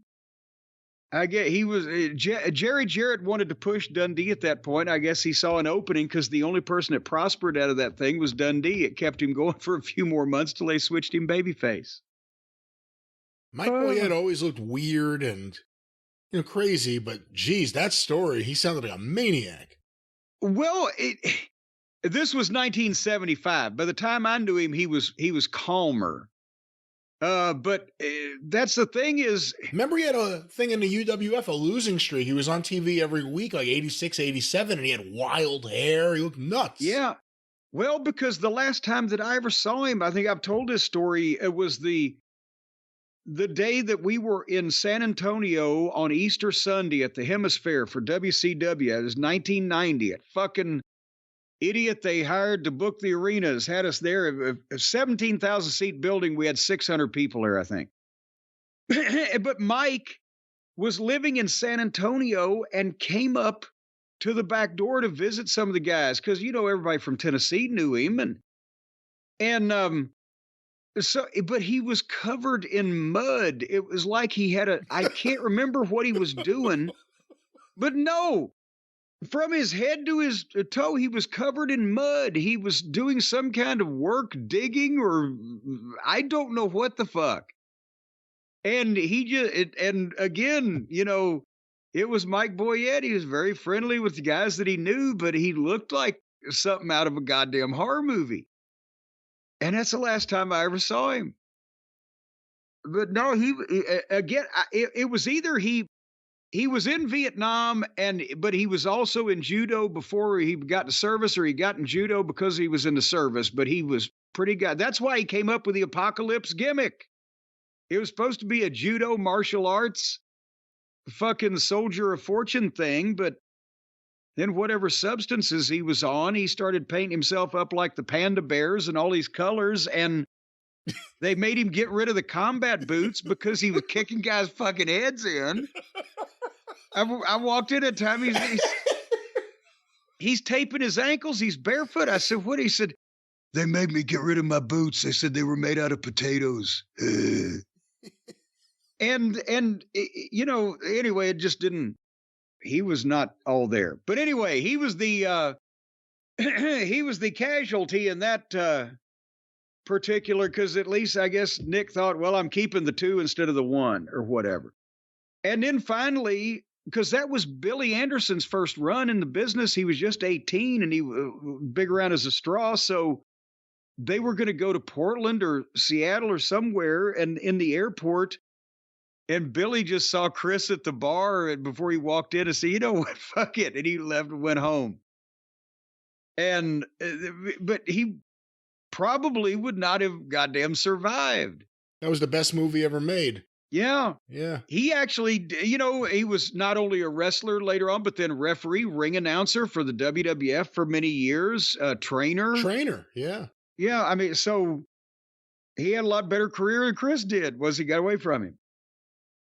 Anyway, and then, they jumped around quite a bit, as we said, because how can you keep this straight? But the final few years of Chris's wrestling career, when Ron Dupree died, which was 1975, he had a heart attack. He had become a ring announcer because he'd had a heart attack and had to quit wrestling before. That's why Chris took on, so many other partners, but then for Dean Silverstone. For Dean Silverstone, right? For Dean Silverstone, yeah, up in the Northwest.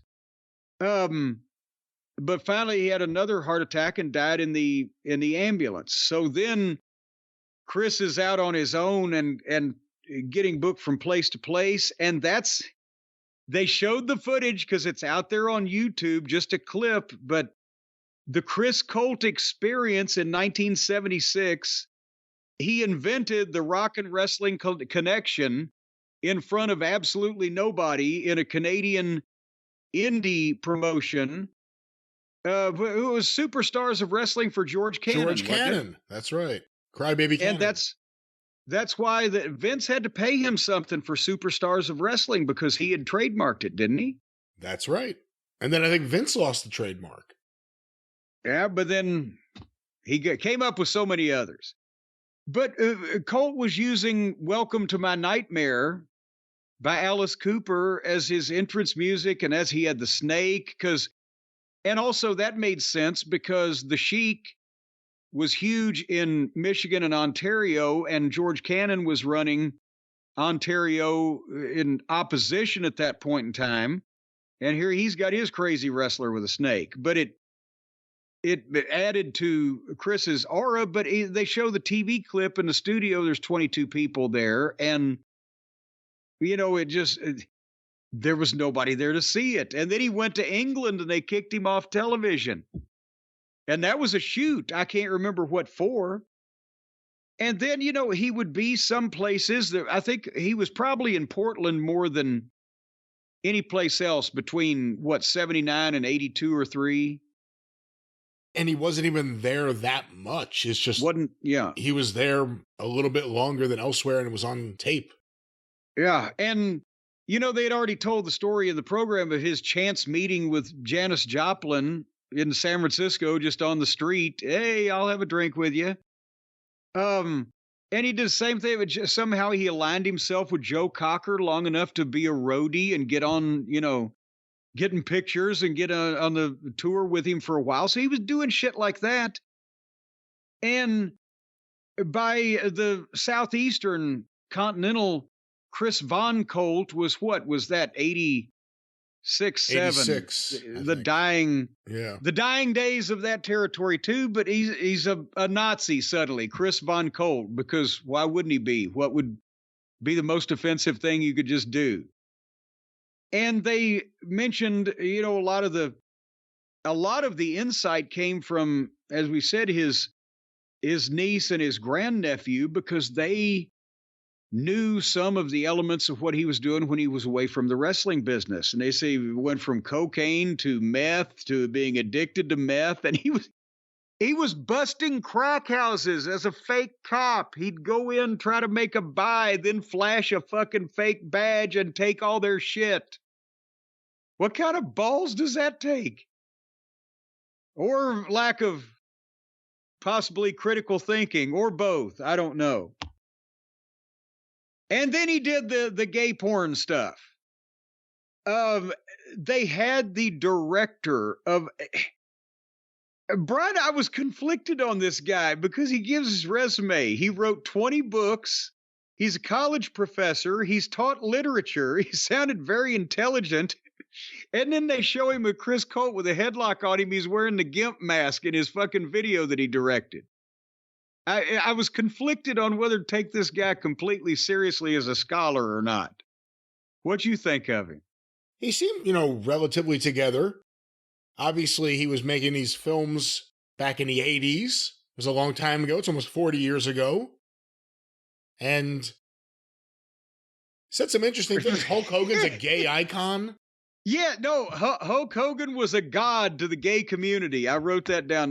He wanted to do wrestling videos because there was a heavy gay crossover in wrestling fandom. I get maybe that thing, the guy wasn't trolling AJ Styles at one time. What he said was, I think, wrestling is softcore porn for gay people. Yes, that's what he said. What's women's wrestling then? Well, apparently not very interesting to them either. But nevertheless, so this guy directed these videos and talked about why Chris had a certain level of appeal to the clientele and etc. And that's where Chris was doing the wrestling promos. I'll fight you, I'll run you out of town, and then I'll fuck you. And it's et cetera, et cetera. But then they couldn't even agree on exactly how he died, because we've talked about that was the mystery. Nobody saw him, nobody heard of him. And then his niece said he was found in a back alley in Seattle. Tom Burke said he heard they found him in a chair with a needle in his arm. And the director said he died of AIDS in a flop house in Seattle, which we believe is the story most often repeated. And I guess the flop house could be located in a back alley. So the niece could be on target with that also. And he was only like 49 years old. So an incredibly gifted guy when it came to understanding the wrestling business, both how to get heat as a heel and how, he loved taking the bumps, and he took the bumps, but the working and the physical aspect of it, he got that, and his shit looked great when he wasn't fucked up and he had, a ring that wasn't cement to work with, sometimes even when he did. That elbow drop he hits in that clip from George Cannon's promotion. Look at the ring when he hits it. It doesn't move. Yes, it looks like he drops it on a frying pan. But that's what he, Johnny Valiant, when he was working the early 80s Canadian independence for, I think it was the Bear Man, Dave McKigney, they would book him against Chris Colt, and Colt would say, "Give me all the bumps you can. I love to take bumps. Give me all the bumps you want to give me." And I get there, since it was perfect, because Johnny Valiant didn't really want to take a lot of bumps. But he was talented at that aspect, but he couldn't apply those talents for long or have any reliability placed in him by people in power in any major territory, because you never knew what else was going to happen with Chris Colt and the giant spiders that might climb the cage and try to get him. I never also knew until Billy Anderson did that he got out and started beating the shit out of the entire crowd, and they almost killed him, and Billy Anderson had to fucking save him with a chair. We always talk about lost footage and things that we wish we could see on video. There's nothing really of note from Arizona. No, I had gotten 3 or 4 2-inch reels of videotape, so it had to be mid-70s or earlier, from the Arizona territory, a long time ago, from a guy that said, hey, they were in the garage and you might like them. And I finally, through the dark side folks, because they were researching this episode, we got them run off, and it was goddamn, what was the guy's name? Ernie Muhammad. Promoter Ernie Muhammad, it was his TV show, and Bob Ellis was on one of the interviews, but otherwise it was like Dale Pierce and a few various local people doing their thing in Arizona in the mid-70s, and nothing of any real note, unfortunately. All right. But that was the Chris Colt experience on Dark Side of the Ring. On the Jim Cornette experience. On the Jim Cornette experience. See, everybody thinks I ripped off Hendrix. I really ripped off Chris Colt. So real quick on the topic of Dark Side, obviously we'll get caught up with Chris Adams. We'll probably do that on the drive-through. The Harley race one we also missed. Oh, golly. And this week is Sherry Martel, and I'm all over that. So we got a lot of catching up to do there, Lucy. But right. Tuesday nights at 10 p.m. Eastern on Vice TV. Get it while it's hot. Well, let's go from that story of a troubled individual, and let's snap right into an episode of Smackdown here. Brian, would you like to do that? I think so. This should be a rather snappy review. There's usually now only 1 or 2 things happening at most on the show now that we're in kind of off-season, I guess. Yes. Apparently the off-season is until they decide to start selling us WrestleMania next year again. It's slowing down, but not the houses, not the gates, not the business, just the show. But Smackdown, April 19th, Pittsburgh, Pennsylvania, 14,994 were announced. Brian, it looked kind of like they were pretty close. Another building full. I don't know what the PPG or Paints Arena holds these days. It's not the old Civic Auditorium anymore. The Igloo. But and let me just jump in real quick. If you hear any modulation issues or anything, we're having some brief audio issues we're working on, but we're aware of them and we're working on them. Yeah, we're aware of them, and I'm fucking grabbing my crotch right now. Hey. And you're accusing me of modulating, and I'm not. I've not now, nor have I ever been a member of the modulation party. But anyway, that's the problem, is that I think we got spoiled there for a while, as Mama Cornette used to say, Brian, with the Rock's on every show and Roman's on all these shows. Here's Cody and here's goddamn Logan Paul and here's all the stars are coming out. And now we've gone back to somewhat reality, but like I said, the people are still there. They're still with it. And the big match here was to determine who gets to face Cody at Backlash, which happens from Toulon, France, in a couple of weeks now, I guess. Have we ever determined what time of fucking day? I believe it's at Ooh La La. Ooh La La, AM or PM? PM, I believe. But that's, in the States, that's AM. Or is it? Well, I don't know when it's airing, but it's airing. Well, how do they determine whether they're ahead of us in time or behind us? If it's 12 hours, it could go either way. What is it? Is it Fastlane, WWE? Backlash. Backlash. Yes. There's no lane, just Backlash. Saturday, 12:30 p.m. Eastern time. Oh, good Lord. 12:30 p.m. Eastern time. All right. Anyway, so they had LA Knight and AJ Styles have this match to determine who's going to face Cody for the title. And you know, sad to say they couldn't surprise us because we knew what was going to happen. You can't have LA Knight wrestle the most popular guy in the company because he's also so popular, and it would hurt the goddamn perception of one or both individuals in the match. So instead, we get AJ Styles, which wouldn't be bad, except we just saw the goddamn thing at the pay-per-view, and LA Knight won then. But now on this episode, with the not only a simple finish called, but then that being botched up, AJ beats him in 12 minutes total with the figure in the commercial break in. They can both work. LA Knight is over the head into the table thing. He's aggressive. He's animated. He's constant motion. AJ's looking physically better than he ever has. They had a punch exchange instead of fake forearms for once and looked like they were actually trying and throwing punches.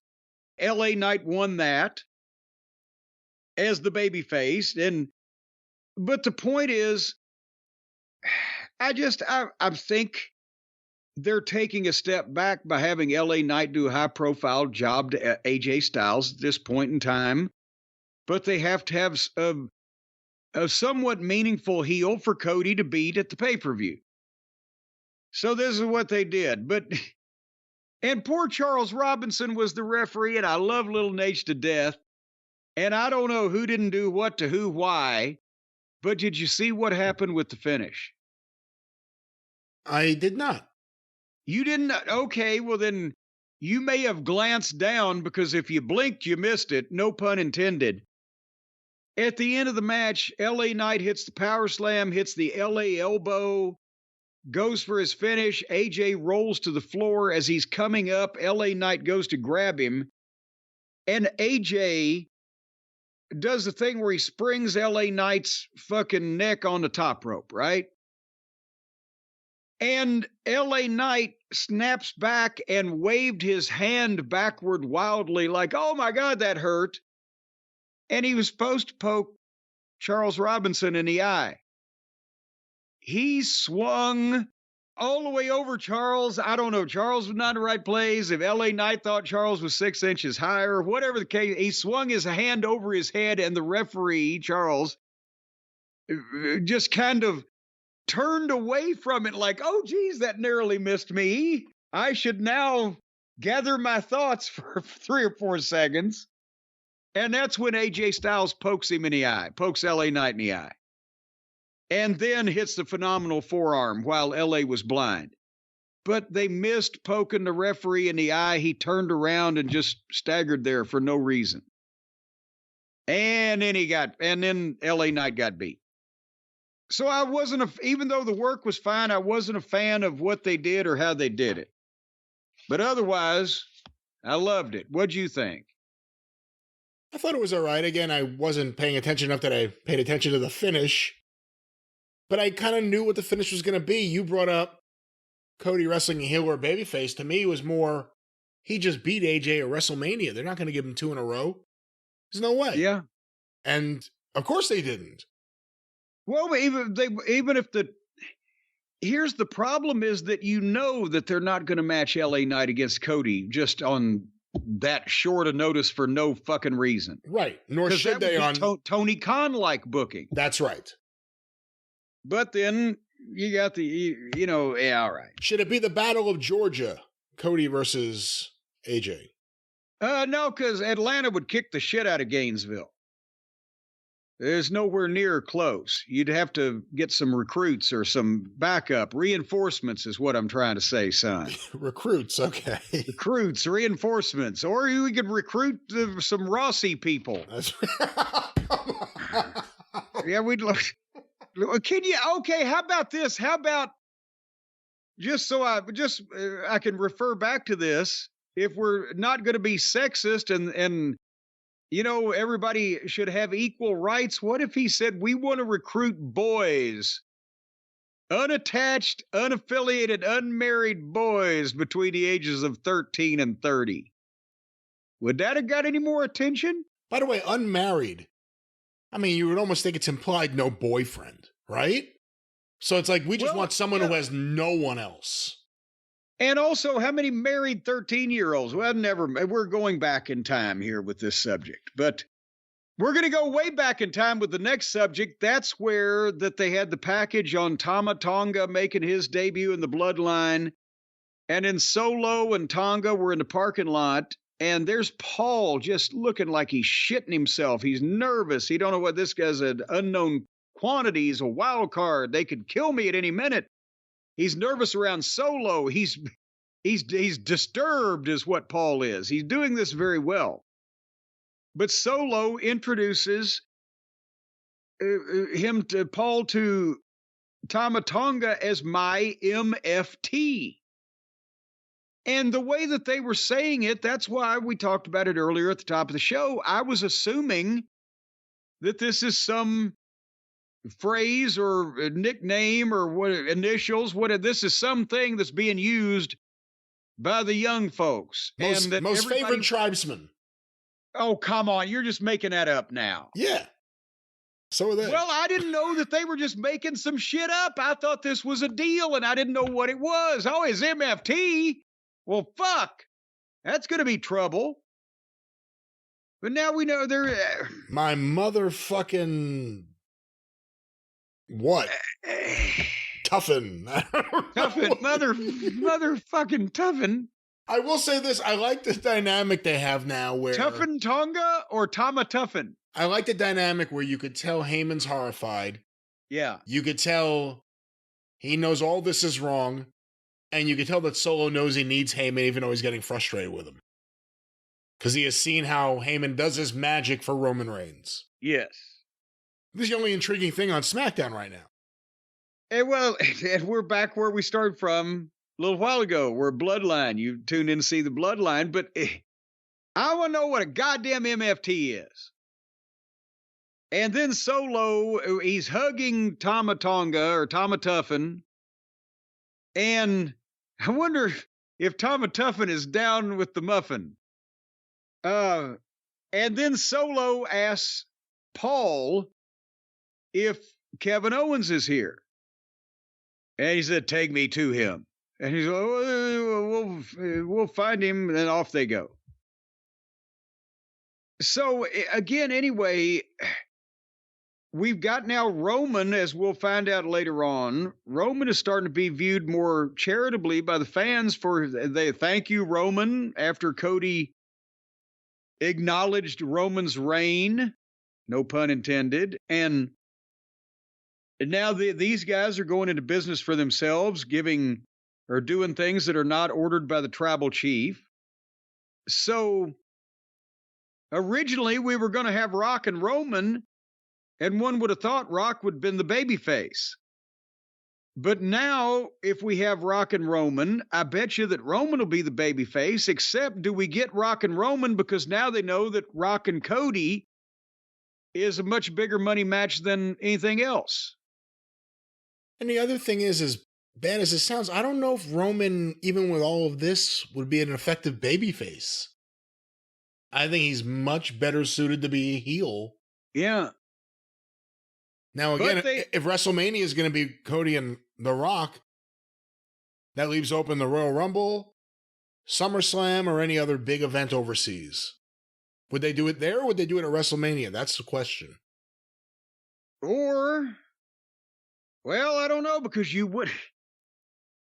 I don't know. That's another one. Who's going to call the finish? Based on... You can't beat Rock before Cody gets him. But that would be Roman being beaten by Cody and then by Rock. So I think you almost have to do Rock and Cody first. This is probably a lot more thought than Tony Khan gives the entire 2-hour program he does on Wednesdays. Hey, Vince, at his peak as being a successful booker, booked Randy Savage and Hulk Hogan a year out. Yeah. WWE in the past has had a lot of success booking something a year out and getting there, specifically with the Bloodline stuff. Well, when I first got up there and got on the creative team in early 96, right? That's a Bruce told, we used to book a year out. I'm like, well, fuck, why aren't we doing that anymore? Here we are, we're only 3 months out. And that was a goddamn national scandal that we were only 3 months out. Anyway, we're up next is Nick Aldis. And again, now we know what's going to go on here because they had to do the same thing on SmackDown they did on Raw. They got a table with a new set of belts that are covered up, and Aldis introduces Triple H to come out and give the new belts away. And you mentioned it on the drive-thru that we did just a few days ago. Are they overusing Triple H? With Aldis could have done this, and maybe they just feel like that it also reinforces Triple H's presence. We haven't seen enough of him yet because we want everybody to know that he's in charge. It's the new era, whatever. But to come out and give mid-card talent or interact with the mid-card guys in these segments, does that take the oh shit element off of Triple H coming out to do big stuff? I think it does, and I like Waller and Theory together. I think Theory and Waller are actually really good together as a smarmy douchebag heel tag team who act the way they do and seem to only get along with each other. I think that's really good, but still, Nick Aldis could have done this. Triple H should be out there for the big thing so that when he comes out there, it signifies it's a big thing. Yeah. And Aldis was good here. He always is. That may have been the best thing about Triple H being in the ring for this, just his reaction to Aldis's, whatever you want to say, him really getting fired up at the heels.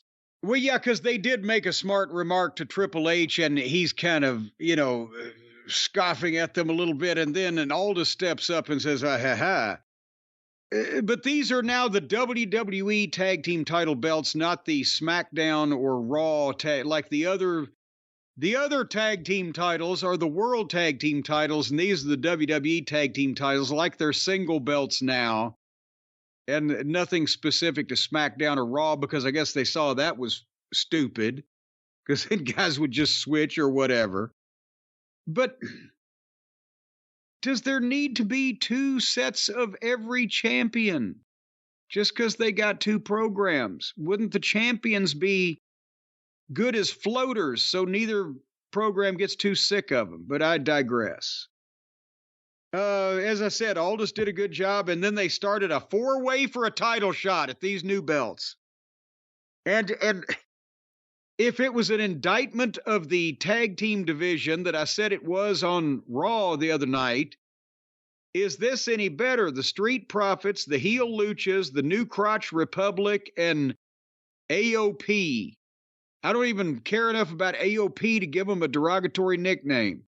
Nobody else does either. And that's the tag team goddamn universe here?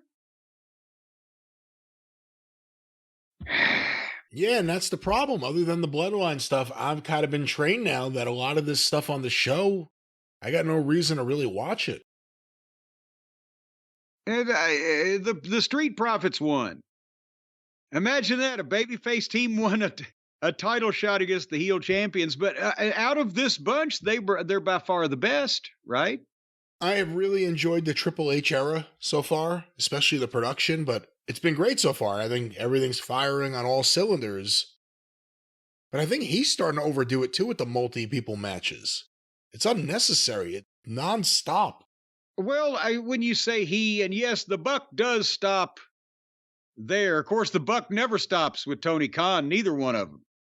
But the buck stops with Triple H on creative over here, but he's not sitting there going, okay, I'm going to book a 4-team fatal 4-way match in Seg 5 or whatever. They've still got writers doing this, and I guess he's blessing it because, that's the way they do things, and he's got bigger fish to fry. But holy shit, again, it used to be the joke that you would, when you had no other idea whatsoever, you would award a title in a battle royal. Or when later on, as multiple person matches like this became a thing, let's just have a 4-way on some indie show somewhere for a shot at the title of the blah, blah, blah. But now they just do it. But I guess you got to fill that time up somehow, Brian. I guess you got to just fill that time up somehow, just like some people, Brian, fill up boxes just willy-nilly with nothing important, just taking up space, taking up weight. You'd hate to get a box of crumminess in the mail, wouldn't you? You would hate to get a box of blah in the mail. It doesn't sound pleasant, no. No, you want to get boxes of awesomeness in the mail. You want to get boxes that have some weight, some cachet in the industry, some eye-popping contents. What the box has cachet in the industry, really? Yes, that's a box that we could all sit back and learn from and look to and want to be like and want to open up. We want to get in that box in the worst way. I'm sure somebody out there listening to me has been somewhere in their life where they've seen a box they wanted to get into bad. Well, that's a box of awesome. I'll tell you is what that is. So that's why you don't want boxes of crumminess, Brian. You want boxes of awesome filled with things that you will love and cherish and hug and squeeze and call George forevermore. And that's why our friends over at Bespoke Post came up with their Box of Awesome at boxofawesome.com specifically for that reason. You know this as well as I do. I do. As well as you do. I'm glad you admit it. Almost as well, at least. Whether you want to drink and eat more awesome, dress and travel more awesome, explore more awesome, have more awesome knives to fucking threaten people with and take hostages. I don't know what you're doing with all those knives you keep getting from. They have other things besides weapons, you know. Band-Aids. Well, and a person such as you, no wonder you're stabbing yourself in your office. I'm not stabbing myself. Don't say that. That's not what I'm doing. That was the words you used earlier in our break. I've stabbed myself. I was reaching for something and my hand, my finger hit something as I was reaching for something. Yes, you stabbed yourself on it. Well, but it wasn't self-inflicted. It wasn't like a Don LePray kind of situation. Who else was there? Somebody there fucking hitting you over the head and stabbing you while you weren't looking? You did it to yourself. It was self-inflicted. It's a tiny little cut in the tiniest of the little fingers. In your 1-bedroom apartment. That's right. Folks, I'll tell you, you can get a 2-bedroom apartment this month in your Box of Awesome if that's what you're interested in, because what you do... No, you can't, but yes. Well, if it's on the list, you can. Because do you know right now that a 2-bedroom apartment is not on the list over at boxofawesome.com? I'm fairly certain there's no 2-bedroom apartment. I'm fairly certain. Well, that's not admissible in a court of law. Folks, you go to boxofawesome.com and you take the quiz and you tell them what different genres of things and that you have interest in. And then they release new items every month across a ton of different categories. And the ones that you pick, they send you items related to those things. It's free to join up. And when you become a member of an exclusive club that is free to join, you're going to have access to stellar discounts across a plethora of fine products that the people at Box of Awesome, actually, they curate and collate and confiscate these items from little small mom and pop businesses across the country and then give you massive discounts of like 30% or more. What's mom and pop going to do? They're old, they're retired, they got no muscle backing them up. It's a nice little shop there. It'd be the same if something happened to it. So Box of Awesome passes the savings on to you that they gain by extortion and or racketeering. And that way you can support these small businesses. 90% of everything that comes in your Box of Awesome is from a small up-and-coming brand or company, and they've got empty shelves now because Box of Awesome has taken everything. And they're going to give you more than what you bargained for at Box of Awesome because, Brian, you may know this. You're going to get a free mystery gift that's of something you have no idea what it is, and they may not either until they send it to you, and then, boy, you're going to get it. But a free mystery gift with your first monthly shipment when you sign up at boxofawesome.com and enter the code JCE at checkout. That means just on my initials alone, you get a free gift. Not only a free gift, but a free gift that's a mystery. You're going to look at this thing, and you're going to say, what the fuck is that? And then you're going to be spending hours of fun Googling it, trying to figure out what the fuck it is, what it does, or what it eats. So that's boxofawesome.com. The code is JCE for a free mystery gift with your first monthly shipment using the code JCE at boxofawesome.com. And you don't have to get the knives like Brian. You can get cocktail items. You can get camping essentials. You can get smelly good stuff. You can get barbecue rub. You can get things to eat and to drink and to snort, for that matter. You can No, not for that matter. No, you can't. No, what? Well, it depends on what it doesn't depend on anything. No, you can't. You will not be getting anything to snort. If you can take some of this barbecue rub from the Great American Spice Company in Rockford, Michigan, and snort a line or two of that, I bet your goddamn sinuses will clear out in a hurry. Try that, Jericho. Yeah. And then trademark it. Anyway, boxofawesome.com. Promo code is JCE in case you're going to ask. That's right. Promo code JCE in case they ask. Well, they're not going to ask now because we just told them. So you need to know, JCE. Would you like to go back to Smackdown? Not really. Can we let's just jump in the time machine and smack down somewhere else. Oh, there's a little bit more. Right. There's another little bump in the road in the Bloodline saga here coming up. And they did a package on Rhea Ripley relinquishing her title, and we are still in mourning about that one. But basically now that, Paul earlier, Solo told Paul Heyman, we need to find Kevin Owens. Take me to Kevin Owens. Well, now Paul's telling Solo, I'm sorry we can't find Kevin Owens. We've looked everywhere. They're in an empty fucking room, right? And Solo's not happy. And Paul, again, is brilliant here as a performer. You know, when his mouth quivers and it sends the shock waves, sort of like the San Andreas Fault reverberating through Bakersfield on all those chins. And he's telling Solo that he's making decisions that he's not yet authorized to make. He's trying to tell this guy, look, you're not the tribal chief yet, and you're overstepping yourself. And Solo blows him off. Won't hear it. They walk into the arena. And I'm loving the production. Again, if there was not a live shot going on, there'd be about 17 people at Gorilla trying to either jockey for position, ask questions, or just be seen to make sure everybody knows that they're working hard. But they go straight through to the ring for the live in-ring promo. And the one thing that I can criticize Paul Heyman for on a verbal level came in this promo. Do you know what it was he said that just made my asshole pucker? No.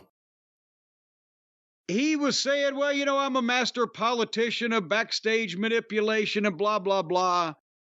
And that was fine, but then he said this statement, and it sounded like he was speaking like Dave Meltzer. The Bloodline is the greatest act in the history of WWE. I would have bleeped that and fined him. And I love Paul's promos, but no, don't say the greatest act. Like, what is this, vaudeville? In Birmingham at the Orpheum, they were the greatest act we ever booked. Oh, yeah, it was the Aristocrats. No, you don't say that. Paul's smart enough to not say that. I felt let down by him. See, the problem is he believes it. So it's easy to say something you believe in. I'm not saying that they aren't great or anything, but I think that's what it is. Well, but then he should say most dominant force. Or he could even say biggest box office attraction. He was the guy saying out loud that he wanted an Emmy for all this stuff, remember? Well, Sakura's under contract to Tony, Paul, so you're going to have to find yourself somebody else. Anyway, that's when the fans started chanting, "We want Roman." And so they got something here, too. Whenever Roman comes back to fucking reclaim his tribal throne, the fucking stump of the coconut tree or whatever it is. So then Paul started kind of having a bit of a nervous breakdown, and Solo snatched the microphone away from him. And they're doing the thing with Solo now they do with Dominic, where they're just booing him every time he tries to talk. But his story is, last week I lost a brother in order to find one. My MFT.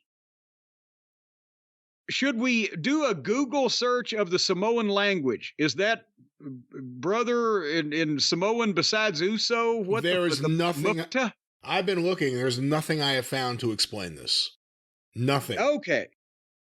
Suddenly, here came Kevin Owens being thrown through the entranceway by Tama Tonga, and Owens is all bloody. And I'm sorry. I don't want to throw out any false accusations, but that blood looked awful suspicious to me. It was on the side of his head. Nobody blades their fucking temple. And it was all over his head, but it never did really drip very much. That I'm going to have to call some bullshit on the blood. But does it work for this? One, it's on network TV, so they're not going to get close-ups. So they're going to try to avoid showing any detail. You're just going to see red in the distance, and you don't actually see him get beat up. You're just seeing him fly out there, already having gotten his ass kicked. It made sense for that, though. I do not ever support, unless it's for the intestinal bleeding angle from the throat. And even then, and I've done that before, I will admit, several times I've used the gimmick blood for the spitting up blood, because everybody's pussies these days. They don't want to have their own blood drawn. But I can't condone the use of fake blood in wrestling, because that legitimizes everybody's screwy, mistaken fucking knock on wrestling all those years. The one thing they were wrong about, the blood wasn't fake. Fucking network TV, bunch of pussies. But anyway, they beat the shit out of Kevin, and they raise their fingers, and then Kevin fights back to the ring to get at him, and they get more heat on him, and there's security, and there's Nick Aldis, and they're trying to stop the whole thing. And, meanwhile, Paul's been crazy about all of this. But then they get that settled down. And then before you comment on the rest of that segment, the next segment, they go to they're in the back parking lot. And Nick Aldis is with Paul, who looks like he's just seen a ghost. And Aldis says, "Hey, do you know about this?" And there is two cars run into each other. And apparently Kevin Owens' car was crashed into by another car, which was Tama Tonga's. But Aldis said they were rental cars, and Paul probably said, "Oh my God," because, he managed Tommy Rich, so he had flashbacks. And so Nick Aldis says next week is the draft, and all the top brass is here, and I'm not going to tolerate this. Losing isn't the only thing that has consequences. So that was the bloodline business for this week, but I mean, again, with the cars crashing into each other. Well, I'm not going to tolerate things like, well, you just did, because it's your show this week as well as next week. I don't know. What do you think? Yeah, the police may not tolerate it either, if that's exactly what happened. I like that they've established Tama Tonga as being kind of crazy, or willing to do crazy things. You know, they've gotten him over in a week better than AEW has any of their guys. And I guess the big thing is if Roman doesn't come back soon, how many weeks can you do this cowering Paul Heyman, you know, afraid of everything, waiting for Roman to arrive? Like, you can only, this is now 2 weeks in a row this has happened. I'm afraid if that goes on too long. Because it seems like Roman's off TV for months at a time. Well, and we saw that they signed Jacob Fatu, but goddamn, it seems to me that Jacob Fatu should add the Tama Tonga spot, because yes, Tama Tonga looks very impressive physically as far as his physique, but he doesn't look nearly as crazy, and is not nearly as big, and he doesn't do nearly as impressive physical shit. So are they going to bring another crazy fucking Samoan in for the other side? But they haven't established who the other side is yet. We haven't seen Roman. We don't know who Roman's going to show up with to regulate all this. But Jacob Fatu better be a fucking heel. If Roman's going to show up to rein these guys in, Jacob Fatu would be great in that role. Otherwise, you have Roman, again, as a babyface against a heel bloodline. I don't know. Does Roman, to combat The Rock and Solo and Tama Tonga, and does The Rock have to, forgetting about Jacob Fatu for a second, does The Rock have to go and, or The Rock, does Roman have to go and swallow some pride to potentially, you know, fucking join forces with Cody? That would be interesting. But nevertheless. And by the way, I just saw a video earlier today, fan cam footage from WrestleMania when Rollins ran in as dressed like the Shield, went to hit The Rock with a chair. He can't walk. And when he took a bump, it was pretty, I don't want to say gross, but watching the way his leg moved when he hit the mat, he may not be back for a long time. It looks like he really messed up. His knees are really messed up. Well, remember, I don't know whether he hurt himself anymore or whether he was already injured, because remember they had done the thing where Rollins had a knee problem leading up to WrestleMania. But then he had to announce he'd been cleared. So is he going to retroactively fix damage that had already been done? We'll see, but as the bloodline turns, so does SmackDown. That was the end of SmackDown. But what else happened on SmackDown? It wasn't the end of SmackDown. That's what I said. That was the end of SmackDown. What else happened on SmackDown? You just said that was the end of SmackDown. What else happened on SmackDown? That was the end of SmackDown. Nothing else happened. But what else happened on SmackDown? Okay. Well, there was Carlito and Escobar. And they each had their babyface Lucha Girl and heel Lucha Girl in the corner. At one point, I was interested in seeing more of Carlito about, a year ago when he first came back? It was only months ago. It wasn't even a year ago. I don't know, but now he's in the middle of this. What is this? A 12 to 14 person fucking mess with the different factions. And Escobar won this. I don't care. And then Damage Control. What? Nothing. I like your review. Damage Control is still together, but now Dakota Kai has to do their promos for him because Bailey's out of it. And they were in the Sky Box. See what I did? The EO Sky. They were in the Sky Box. You don't talk about EO Sky's box? What is wrong? They were up there in the Sky Box. What is wrong with you? They're in the. They got a box. Sky.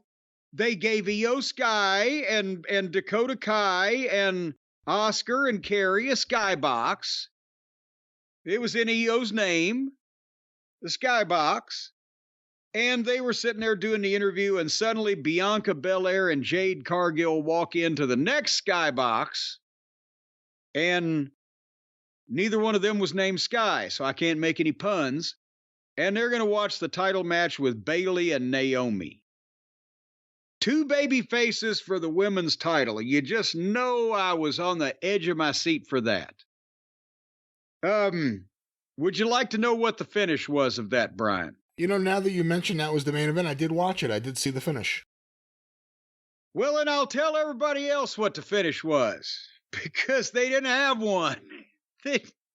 Tiffany Stratton just came in and beat both girls up and moonsaulted both of them, did she not?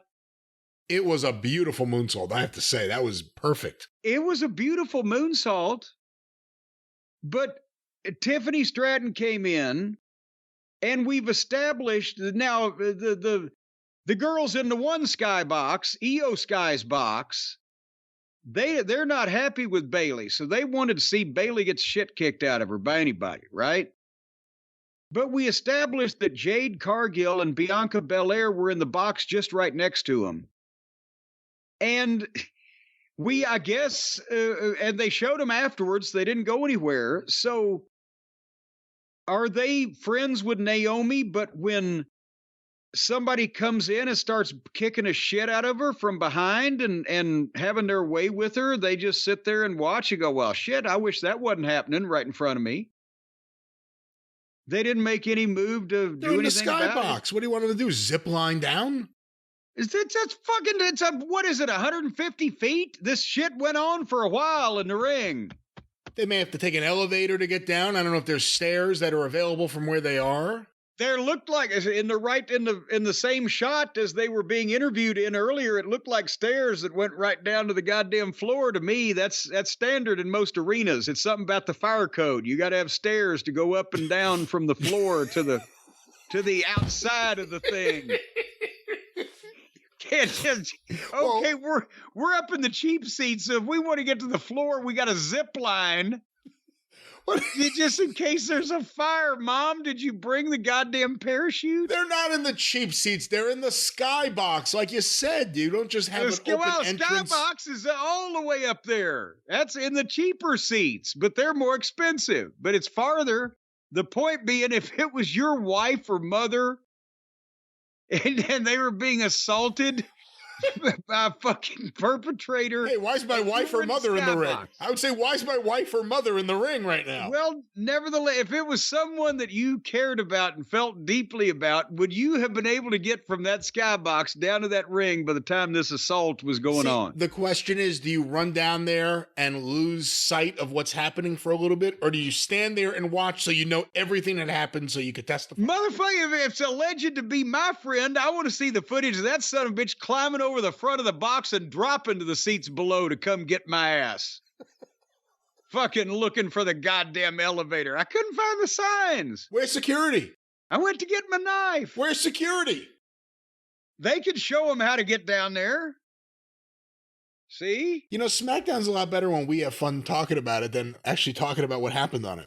Can you imagine if they'd have seen Jade Cargill and Bianca Belair climbing over the front of that? Zip-lining down to the ring? Everyone would be talking about this. They climb over the front of the skybox and drop down to the fucking laps of the people below, and they fucking hop onto the goddamn stairs, and they run. No, you can come out the side door on them skyboxes and get on the fucking stairs. You're down there in 20 fucking seconds. Imagine there's some sort of cord, and Bianca tells Jade, hold on, and she uses her braid to, like, zip line down. It'll be on every single newspaper website there is. Yes, a newspaper website. Yes, they used to be called newspapers in the old days. Yes, grip tightly, they say, and off down the line they go. Loosen up your grip. That's the end of Smackdown, I believe. That's the end of Smackdown? That's, as far as I'm concerned, it is. That's the end of Smackdown. We hope you all enjoyed it. Jim, I think it's that time. Do you know, I'll give you one more piece of trivia. Uh-oh. One more piece. It was just a few days ago was the anniversary. It was April something or other of 1999 when the first special episode of Smackdown debuted on, at that time it was on UPN, right? The UPN network. And myself and Michael Cole were the hosts of that episode because they wanted to give it a different look than Lawler and JR. And now, 25 years later, I've spawned one of the most successful television programs in all of the history of wrestling. All because of me on that very first episode. That pilot episode that caused them to say, we'll take it. Just get rid of that guy. Yeah, well, no. Actually, Michael Cole asked me when we were doing the fucking commentary on it. He said, because he knew this was April. I was leaving July 1st to move back to Louisville. And he said, what's going to happen if they pick the show up? I said, well, you're going to find a new fucking partner to do it with, aren't you? Because I'm leaving. And they did, and he did. And I did. All right, well, that's the story of the origin of Smackdown. And from there, we will go now to the lights out portion of the show. AEW Dynasty and maybe even the press scrum. I don't know. We're going to travel to the future. Let's go there right now.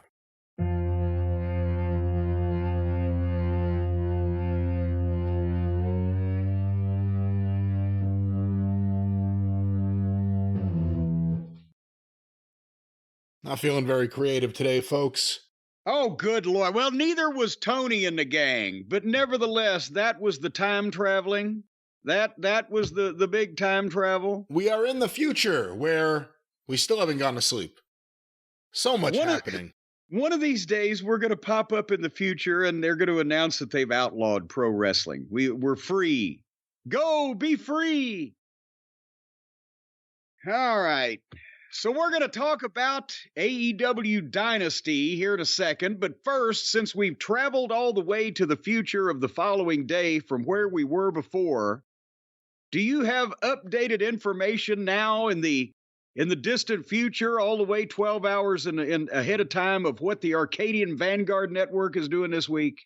Yeah, let's do this real quick because there's a lot going on. Once again, get the news, everything that's happening in wrestling, whether it's a big pay-per-view event or a TV show or behind-the-scenes crap or people getting arrested, whatever it may be, get it without opinion, without conjecture, without a paywall, without clickbait. Get it Just from the facts. wrestling news. That's right. Facts stand on their own. Truth is the ultimate defense. Get the wrestling news straight from the horse's ass. And get that horse's ass directly at thewrestlingnews.com or look for Arcadian Vanguard's The Wrestling News wherever you find your favorite podcast. Hey, recently on John McAdam, and the name of the show is actually Stick to Wrestling with John McAdam, Brad Baluchian, who you heard here on the show talking about the six-pack, was John's guest. Check that out, McAdamPod.com, or look for Stick to Wrestling with John McAdam, wherever you find your favorite podcast. And of course, the 605 Superpodcast, the Mothership! See, no energy. Got no energy there today. Go through the archive, 605pod.com. The Mothership, available wherever you find your favorite podcast. Hey, Jim. Hold on.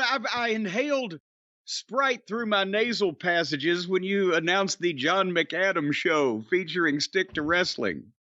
Well, but go ahead. We have some audio that's been sent in to us as we are recording here in the future. Bill Goldberg, I guess, just appeared on a show, 93.7 The Ticket. Wait a minute, are you Bret Hart? You got to call him Bill Goldberg? Well, it says here on the screen, Bill Goldberg, WWE Hall of Famer. Well, normally amongst all of us, wrestling fans, he's Goldberg, but Bret always had that. And Bill Goldberg when he kicked me. His name is Bill Goldberg. They called him Bill Goldberg on TV. They called him Bill Goldberg. Well, listen, we have some audio of Bill Goldberg here. Let's get your thoughts on this. Bill Goldberg talking about AEW. I'm just kind of curious if you've ever had a conversation with Tony Khan about ever joining AEW at any point. I'm just kind of curious if that conversation ever even took place. I've talked to him a number of times throughout the past, but, and this is where you're going to get the most blunt answer you're going to get from me. The product's too cheesy. The product is too cheesy. It doesn't deserve to have, whatever. You're really going to get me going, but if there was a comparable viable option as a competitor that would allow me to still look myself in the mirror after I was a member of their roster, then it would be a consideration, but not a chance.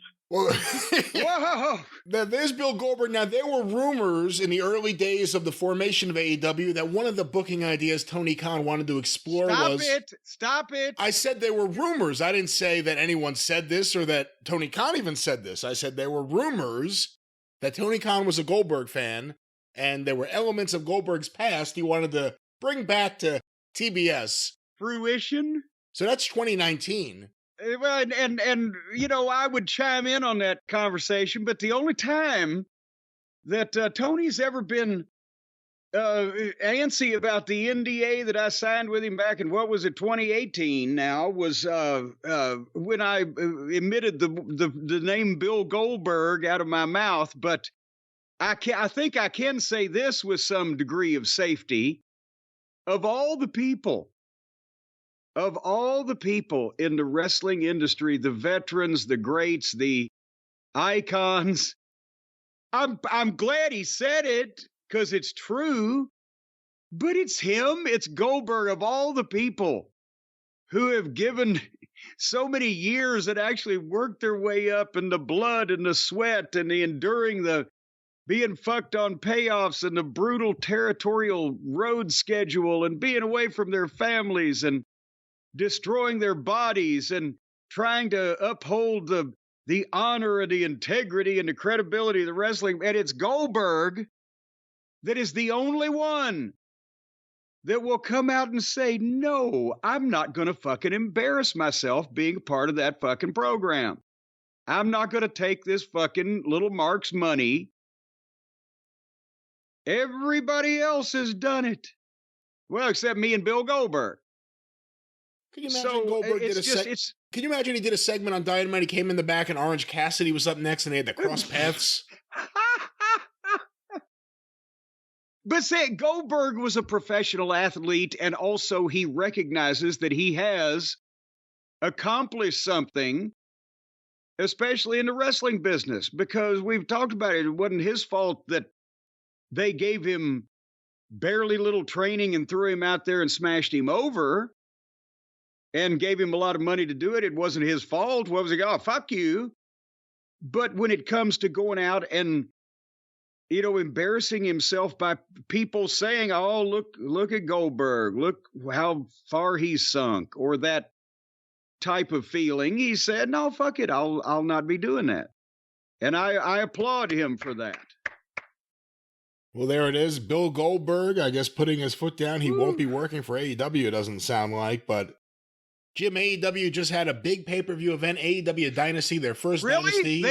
They did? I was watching Dynasty. What did I miss? Well, it was Dynasty in St. Louis, upwards of 6,000 fans. They said it was sold out. The building looked full-ish.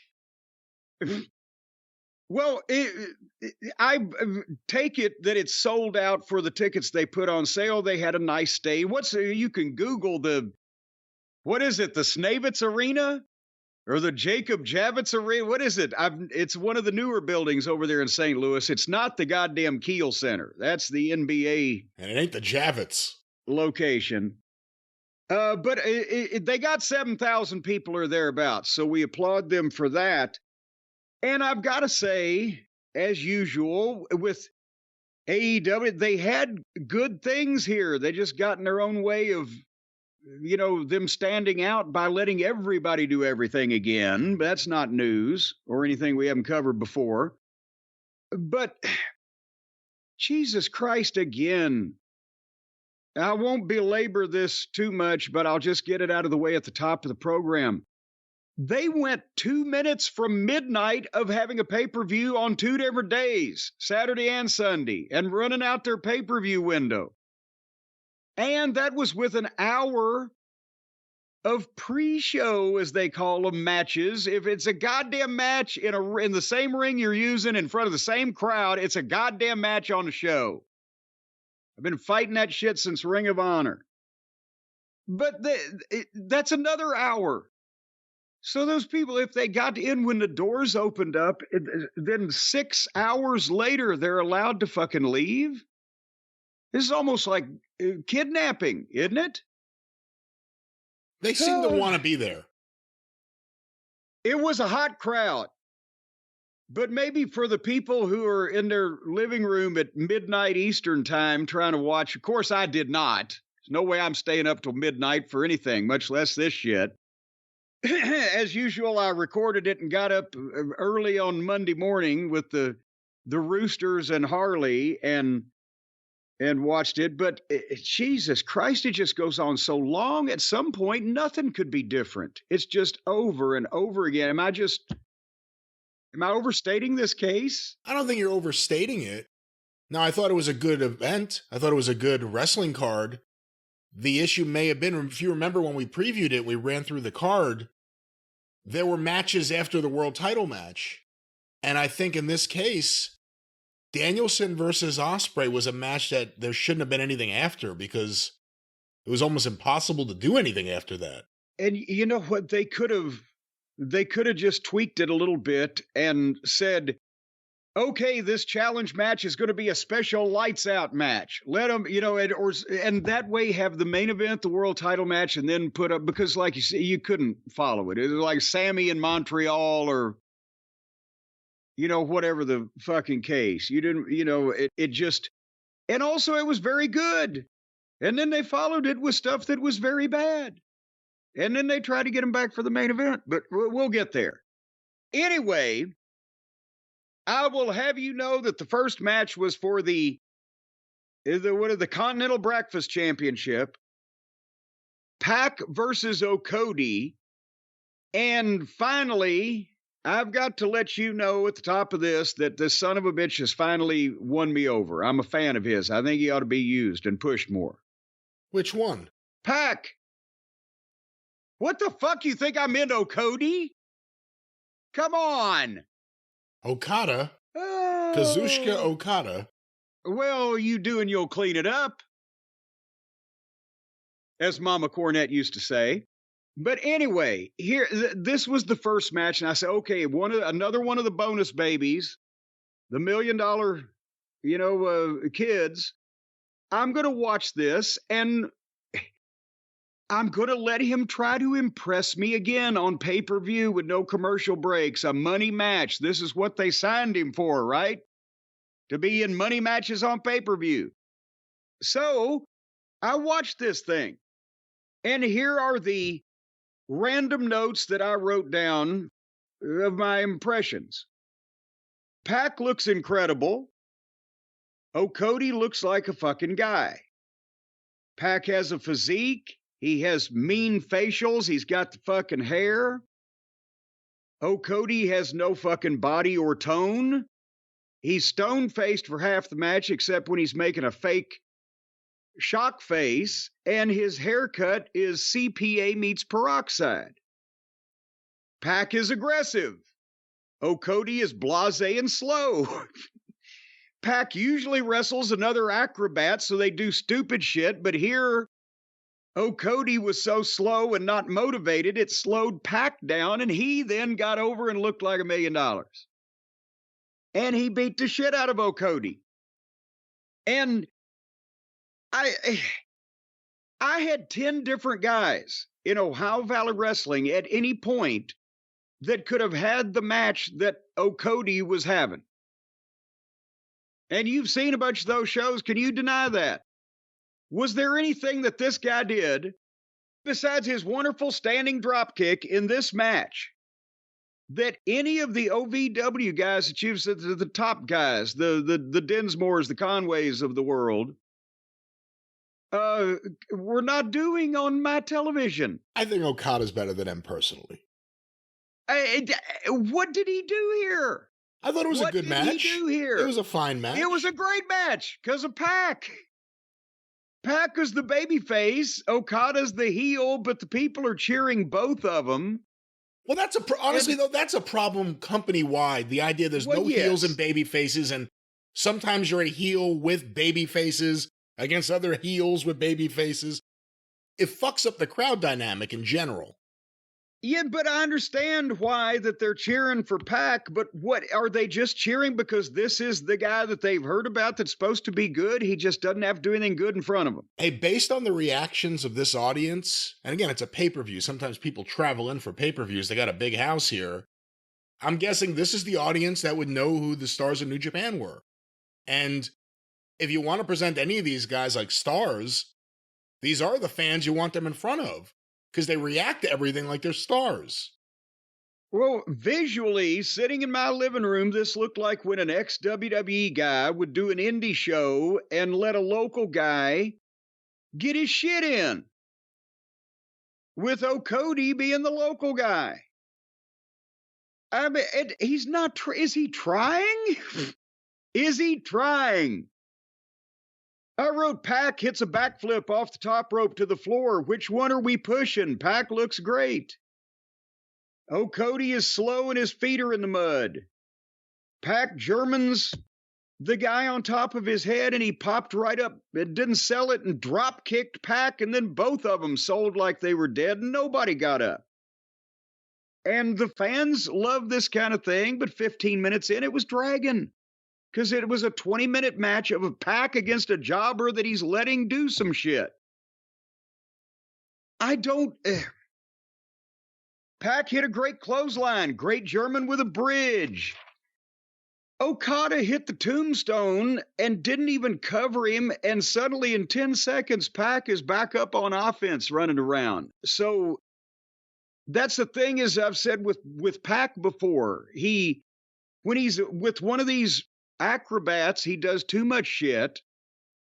And he needs to work like a fucking top guy instead of a fucking gymnast and a cheerleader. And occasionally he can't put his matches together. But if he had a fucking leader and a producer, yes, I see why people would book him.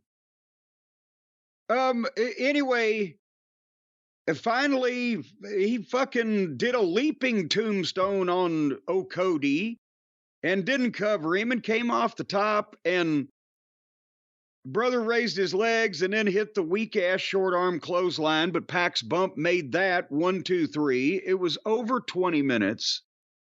And my comment is any booker over the last 50 years would say, I can do something with Pac, and the Japanese kids, the shits and gotten away. There you have it. The fuck? Good match. I like Okada. What did he do that you like? It was a good match. What did he do? He wrestled the match. I don't know how to break that down. What one thing besides something that I just called out, what do you remember that he did? Besides the drop kick? Yes. Besides the Rainmaker? Well, that's the clothesline, right? Yeah, and he does that all the time. I mean, we could start at the beginning. They locked up, collar and elbow tie up. I mean, I don't know what you want me to say. I thought it was good. Did you think it was a good match to have as the opener? I thought there were several instances where Pac, he even did the goddamn little backwards backflip, swan dive, springboard off the top out on the floor. But here's the problem, and this isn't even about Okada, who they're obviously trying to push, so they want to give him a win, which made the result obvious before the match. But Pac never wins. What has been the big singles feud that Pac has won? There isn't any. So that's the problem. You have a guy who can have a great match, and you come away from it thinking that guy's great. He never wins. He never gets a win in singles matches. That's the thing. I'm judging on talent here. I was trying to let this new $1 million kid impress me, and instead the fucking guy that got over was the other guy. Now, of course, he's been there for 5 years, and we've seen him in a lot of shitty matches, and they never use him regularly. He doesn't beat anybody. His booking's the shits, just like everybody else. So I'm not saying he's going to draw him any money. But if you set somebody down, if the WWE scouting program, and I know he's been there, and I don't know if there's heat or what, but I'm just saying if these were two guys that the biggest company in the world, and I've been involved in it, the scouting program, the training program, if they were sitting down to watch that match, say, we want to sign one of these guys, which one do you think they're going to sign? Just cold, not knowing anybody personally. The one on the gas. They're going to, yes, because he's the one that got over. Because he's the one that can work. He's the one that can do some shit. We can produce him. This other fucking lackluster, physiqueless, fucking goofy, haircutted, goddamn no personality motherfucker can jump up and do a drop kick. George Goulas could throw a fucking chop. Oh, come on. Don't even compare him to George Goulas. That's not right. No, because he doesn't have a father that was a promoter. Otherwise, there's very little fucking difference. Oh, Show come on. me. Give me Show a break. me. Have Now this is getting ridiculous. Come on. You could say you don't like him, but to compare him to George Goulas and then put Goulas over him. I'm trying to light a fire under this motherfucker. Go out and try to earn his money. This is the most lackluster fucking bullshit. He has done dick all of shit, as Dennis Condrey would say. Did you think this was a good opener? On his program. Was this a good opener for the pay-per-view? Knowing the way the rest of the card was going to go, was this the right choice? Well, yes, because it was two guys with no furniture and a referee that looked like he was trying sometimes. So that's different than most of the match. So yes, it's a good place to start. So still the Continental Champion. Is this the Continental? Yeah, this is the Continental one. Yeah. Okada. He looks Okada. Maybe that's why he makes those faces, because he's not the Continental Champion. He's incontinent. And you can't call him the Incontinent Champion. It's too close to Intercontinental. You get sued. Well, so maybe he's not even the best person at being incontinent. He's just leaking on a regular basis. If it's the Continental Championship, how does it work? Do you represent a continent or continents that are connected? Right? Well, the continents aren't really connected, are they? Well, I mean, they have to be different. North and South are America. But now, wait a minute. Now, I haven't studied this in like 52 years. So let's see. Asia and Europe. But if it's a continent, then North and South America is all the same continent, isn't it? Because it's all connected. Well, I'm saying you could, technically, if he wanted to drive, he could drive probably straight down somehow. You used to be able to walk from Russia to Alaska millions of years ago. You aware of that? That's right. Yeah. They found people frozen in ice. And so we find our next match, frozen in ice, like DC villains, frozen in amber in the Twilight Zone. What was it ain't the Twilight Zone. What was the next match? Or the Forbidden Zone. Where did they put the DC villains and what? The Phantom Zone. Well, out of the Phantom Zone came the House of Black. And here you've got Malachi Black and Brody King and Buddy Matthews, he of the unfortunate name. And they took on Edge, Eddie Kingston, and Mark Briscoe. And I'm sure that there was some programming somewhere over in Ring of Honor or on a streaming site, or maybe they just fucking put it on tape and fucking mailed it to somebody, that explains why these three odd baby faces have teamed up against the House of Black in the 6-man tag team match. I can't blow by blow. Here's the thing. Here's my evaluation as a professional with 40 odd years experience in the industry of all of these people. Eddie Kingston has now become a complete waste of time, because he doesn't work the gimmick that Mother Nature gave him. We've talked about it. Some kind of fucking angry fucking badass mechanic from the Bronx.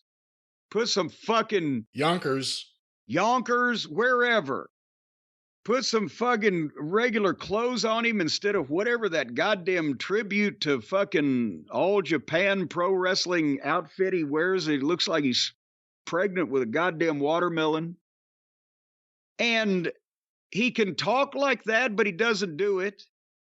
And he looks like shit, but with the gimmick that would work for him. If he dressed it and talked it and acted like it and worked it instead of pretending to be Japanese and doing Japanese karaoke badly with the fucking thing where he does the chops where he hits himself harder than the fucking opponent. There's no focus on his booking, which is not his fault, but he ought to give him something to work with that they couldn't fucking keep down. And what he's doing is he's living some kind of fantasy of getting to work all these Japanese matches with these Japanese superstars that are all broken down and immobile, and he can't do that shit. So there you got that. Then you got Mark Briscoe, who could have been one of the top 2 or 3 major singles fucking baby faces in this company over the last year and almost a half now, but they didn't know how to fucking do that either. Edge has become just one of the boys already. Malachi Black is Malachi Blah.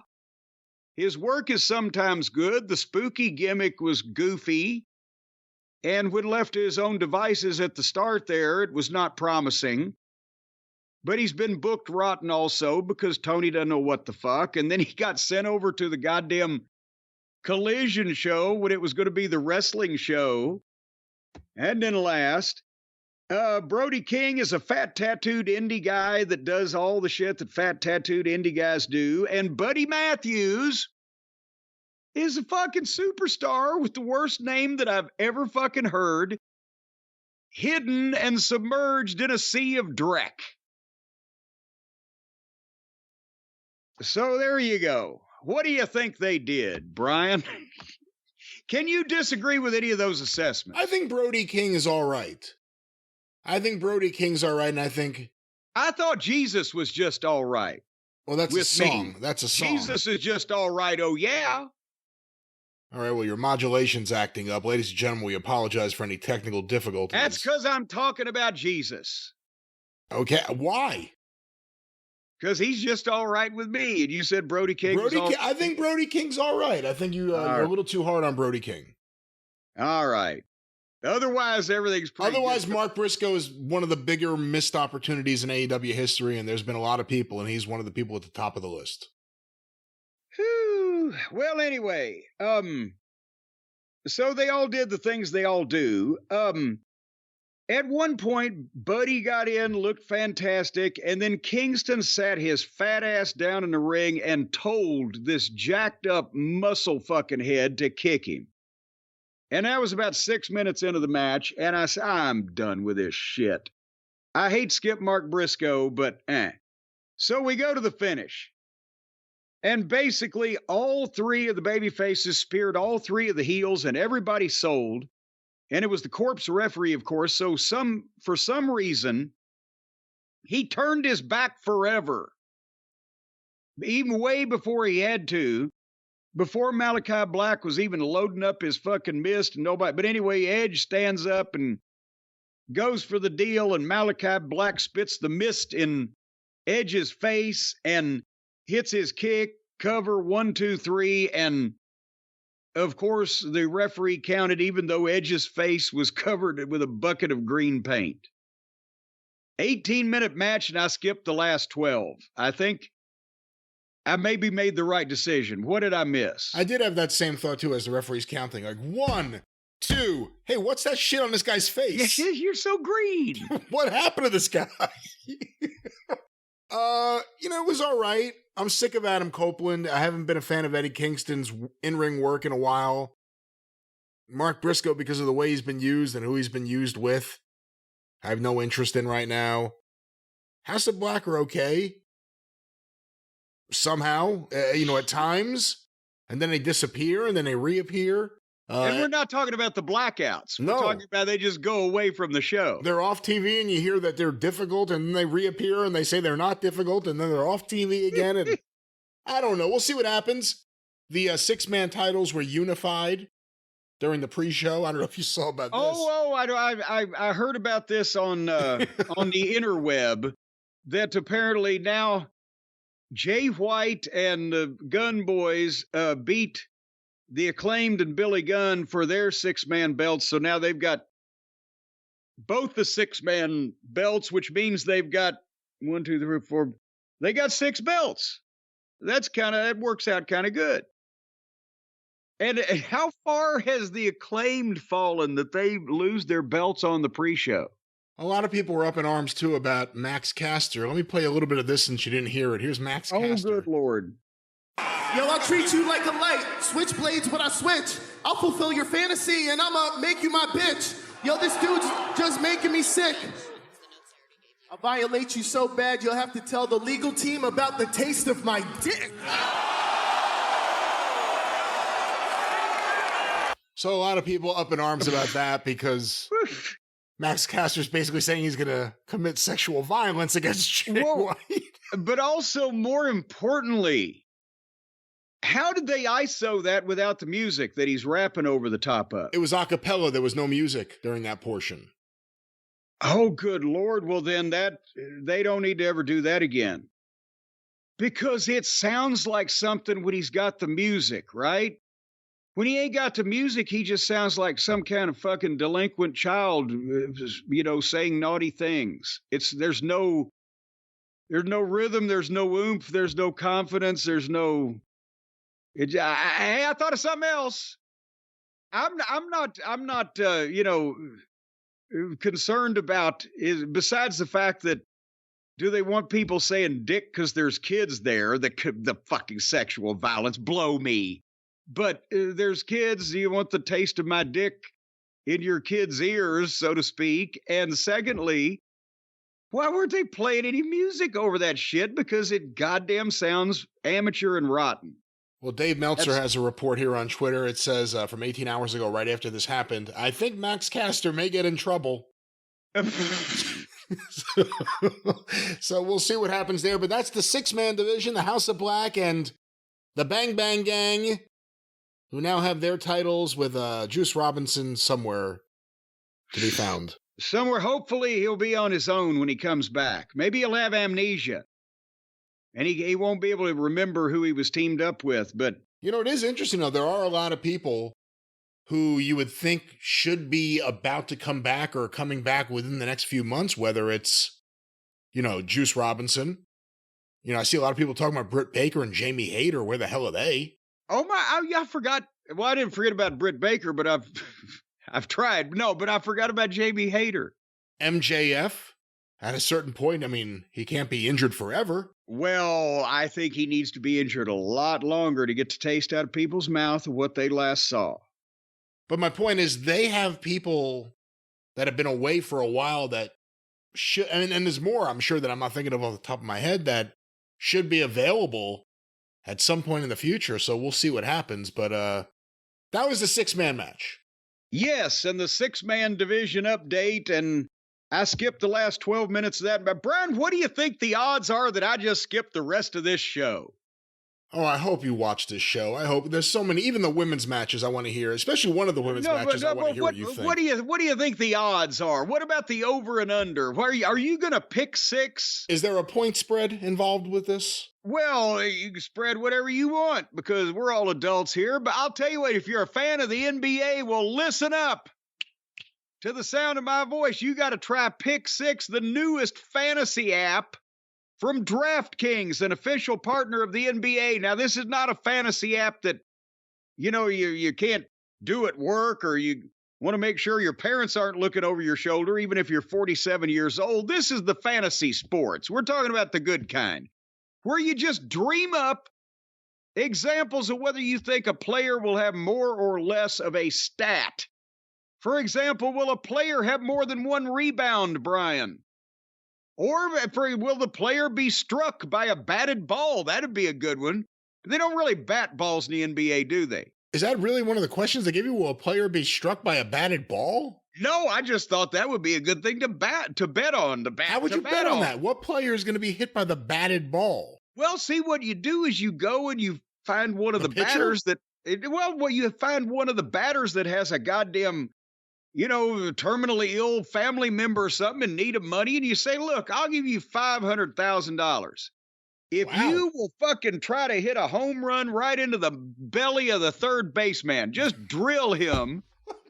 You can't just do that willy-nilly like that. Well, they did it with the White Sox back in 19.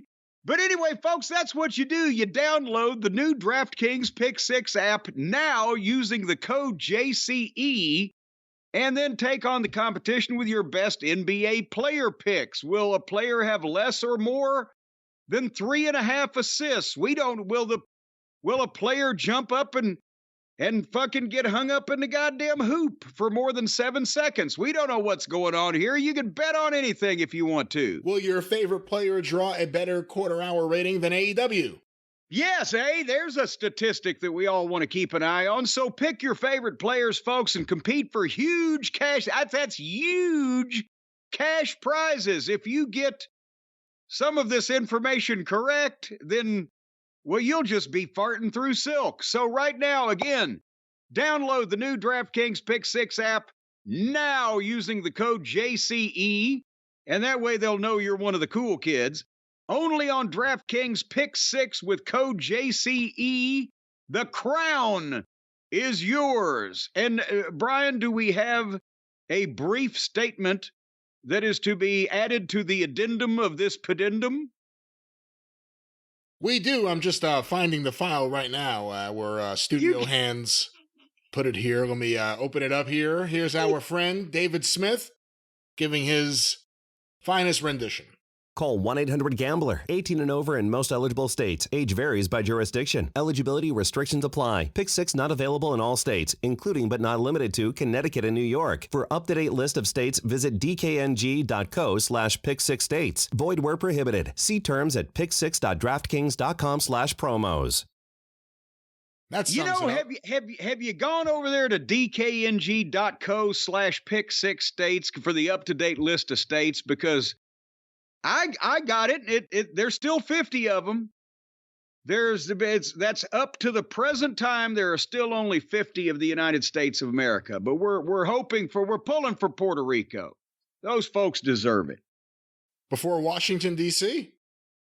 Well, those folks deserve it too, because they got to put up with the largest concentration of criminals in the smallest fucking area in all of the United States. So they should at least get some sovereignty over their own land when every day all these fucking lawbreakers come into work. All righty. Are we moving on?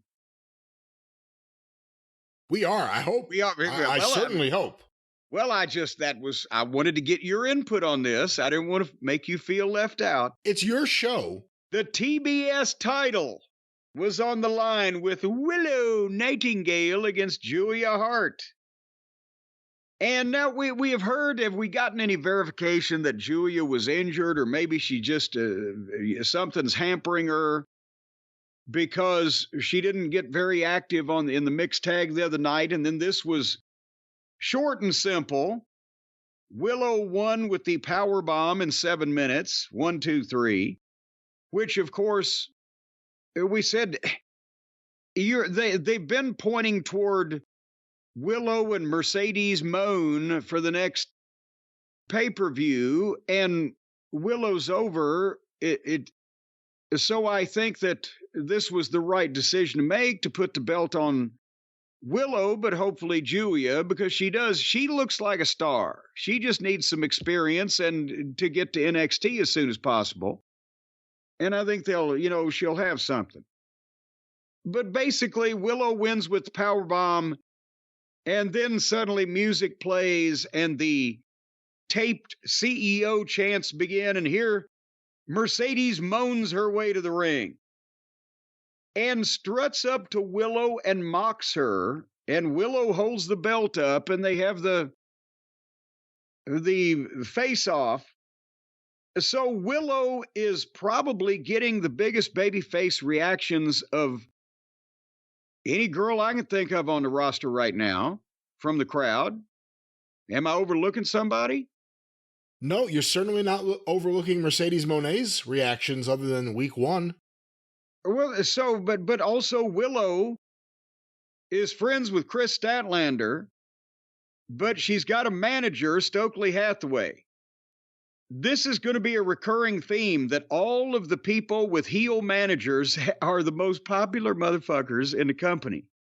So Willow's a babyface with a babyface friend and a heel manager that just beat a heel, Julia Hart. We know she's a heel because she's with the black folks. The House of Black. Yes, she's with them. That's why we know they're heels altogether. And so Mercedes is mad at Willow and fucking and bobbing her head up and shaking her finger at Willow. Don't you think that Mercedes is going to be a full-fledged heel within 6 weeks? Because she's too egotistical and full of herself. I think you're ridiculous thinking she's not already with a lot of that fan base, especially against Willow Nightingale. What has she done to make her a babyface? They're going to be booing her flat out, no matter who she appears against or wrestles, because she's so full of her own fucking smell of her own shit and has done nothing to impress anybody, but comes out there and acts like she's, as the young folks say, queen shit. And Willow, they're going to want to see her punch that fucking face in, aren't they? Well, the other problem is if Willow got this belt just to drop it to Mercedes Moné to give Mercedes Moné her win back from when she had to lose to Willow when she got hurt in the match. That'll finish it off. That will cause that fan base to completely turn on her. She came in, and other than week 1, where they were very loud, I mean, the building was all for her. It was a hometown crowd. They're not chanting CEO. They're piping that in with the song, and it's really loud, and it sounds like people. But when that part dies down, you realize people are just standing there. They're not moving. I had that thought with Jericho. Jericho came out, and they panned the crowd, and people weren't moving. No one was like lifting their hands and saying, yeah. No one was even booing. Just no one was moving. They didn't care. If you move, no one moved. So I think they took that warning to heart. So I think with her, she's worn out her welcome quickly because she hasn't done anything. And her promos have been really weak. And those are pre-taped. And Willow got herself over before she even got there. She got herself over. There is something with her and Statlander, both from Long Island. Both are two of the more talented women there. I mean, this match was two women. I don't know why they have a manager. There's been no explanation about the route of Stokely from being the heel manager of the firm, right? Wasn't that it? They were helping MJF. Of that nature. To being the babyface manager of Willow and Statlander. There's no explanation. But I think Willow's really good. Well, yeah, and so that's why I've said I think the fans there chose her. That's the thing. The AEW fans chose her. And Sasha Banks, Mercedes Moné is a star. We'll see if the AEW fans choose her. I don't know if they're going to. Well, and that's why if they're going for Mercedes and Willow at the next pay-per-view, then this was the right thing for Willow to beat Julia, not to lose, except shouldn't they have had Mercedes beat Julia if they want her to be a babyface? She's not cleared. She's not cleared apparently yet. Who's not cleared? From what I saw, and we'll go through a little bit of Media Scrum audio afterwards. I don't know if we have this audio pulled up. I believe Tony said that the reason they're doing the match at Double or Nothing, Willow and Mercedes, is because she's not medically cleared yet. Mercedes? Yeah. Well, what the fuck? I thought she got hurt a fucking year ago. I thought that's why they put her on TV to begin with. She's back. She's ready to go. What if the doctor says, nope, you know what? I was wrong. Needs till July. What are you going to do then, fucking Einstein? Jesus Christ, these people have all gone out of their fucking minds. All right, well, anyway, Mercedes is going to be a heel one way or the other. If she beats Willow, she's going to be a fucking heel. And if she doesn't beat Willow, then why did they fucking sign her to begin with? Which is probably the question in everybody's mind at this point already. Considering the way she does her promos and how unrealistic they are, and just her whole character is an unrealistic character if you really think about it, should they get her away from like Willow and Julia and put her more with like a Toni Storm? Someone who's into hamming it up and into having a character, even though she can work. Well, no, because it's more gimmick-based. They'll cheer Toni Storm against her because Toni Storm's good at what she does. It's not really applies to wrestling except in their comedy world or the cheesy world, as Goldberg would say, but at least she's good at it. Mercedes, whatever she's doing, she's not good at it. So anyway, I'm on the Willow train. Please don't hit Willow, hit Willow, hit Willow. You incorporate that whether there's a reason or not at this point. Well, because I'm very lyrical and cynical and logical. So come on, Super Tramp. We got another match to talk about. Did you love the Intercontinental, or whatever the fuck their name of the title is, title match between Roderick Strong and Kyle O'Reilly?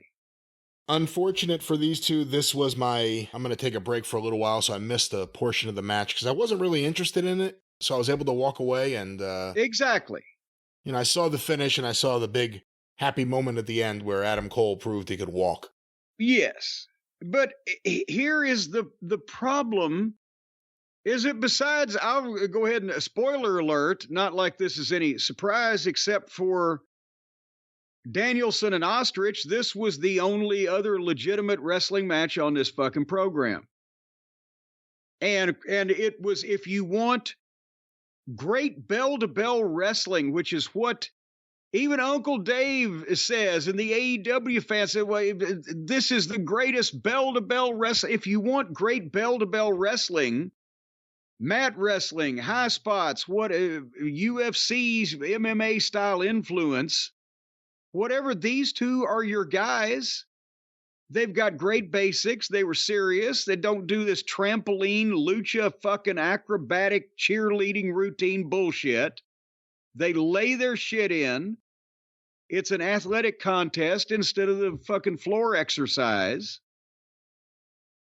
And the problem is that nobody gives a fuck about either one of these guys because they are booked into that corner by this how Roddy's been used. And Kyle O'Reilly, after 2 years as an injury of being out with an injury, for the first time ever, I think, in wrestling history, a babyface comes back from a near career-ending injury, almost 2 years on the shelf, comes back looking like a homeless hobo, gets no push whatsoever, and loses his return match against his ex-friend and partner.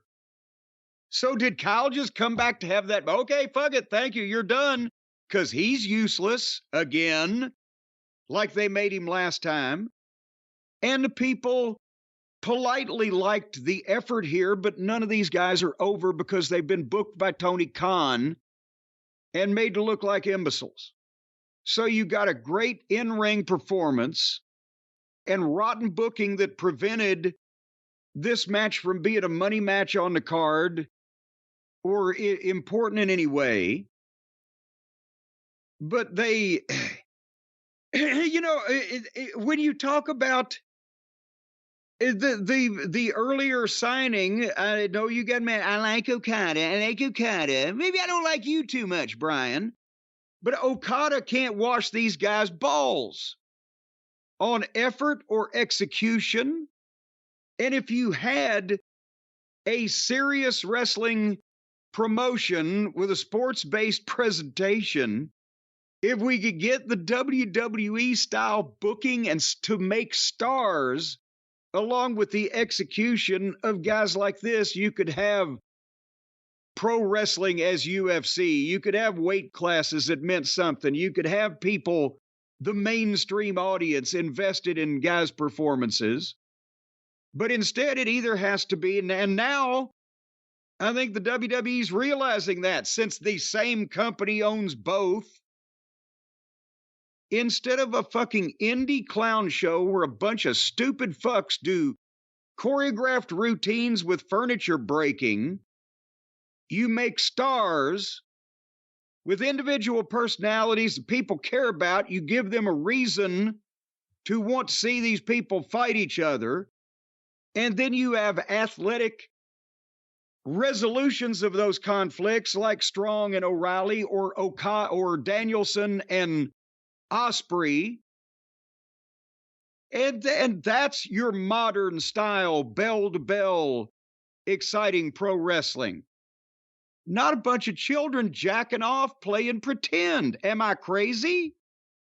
I don't think the children jacking off's the answer. I don't think these two guys are the answer either. I think at this point, I think maybe there was an argument a while back, but in 2024, things have gone past this. This was like a Ring of Honor Slamboree match. Well, Roddy's in better shape than he was then. Kyle's in worse shape than he was then. Yes, he is.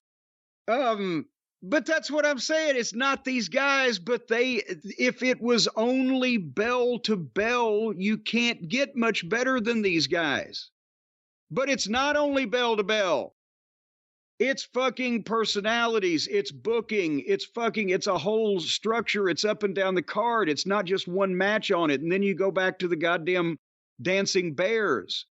it would have to be a style, and that's what they're doing in the WWE now. Is they're not having guys, that are fucking technical masters. Billy Robinson is not going to become their champion, but they're getting guys over with individual personalities and telling stories, and they're seeing that the athleticism still needs to be more of a part of it. I hope getting away from the furniture and the indie bullshit and instead going more to the Logan Pauls and or a UFC crossover where you get some of those guys involved. But it would be nice if there was a goddamn a serious marriage of something instead of these guys having to go out there and do what they were doing very good. Great basics, lay shit in, potato with the forearms, whatever.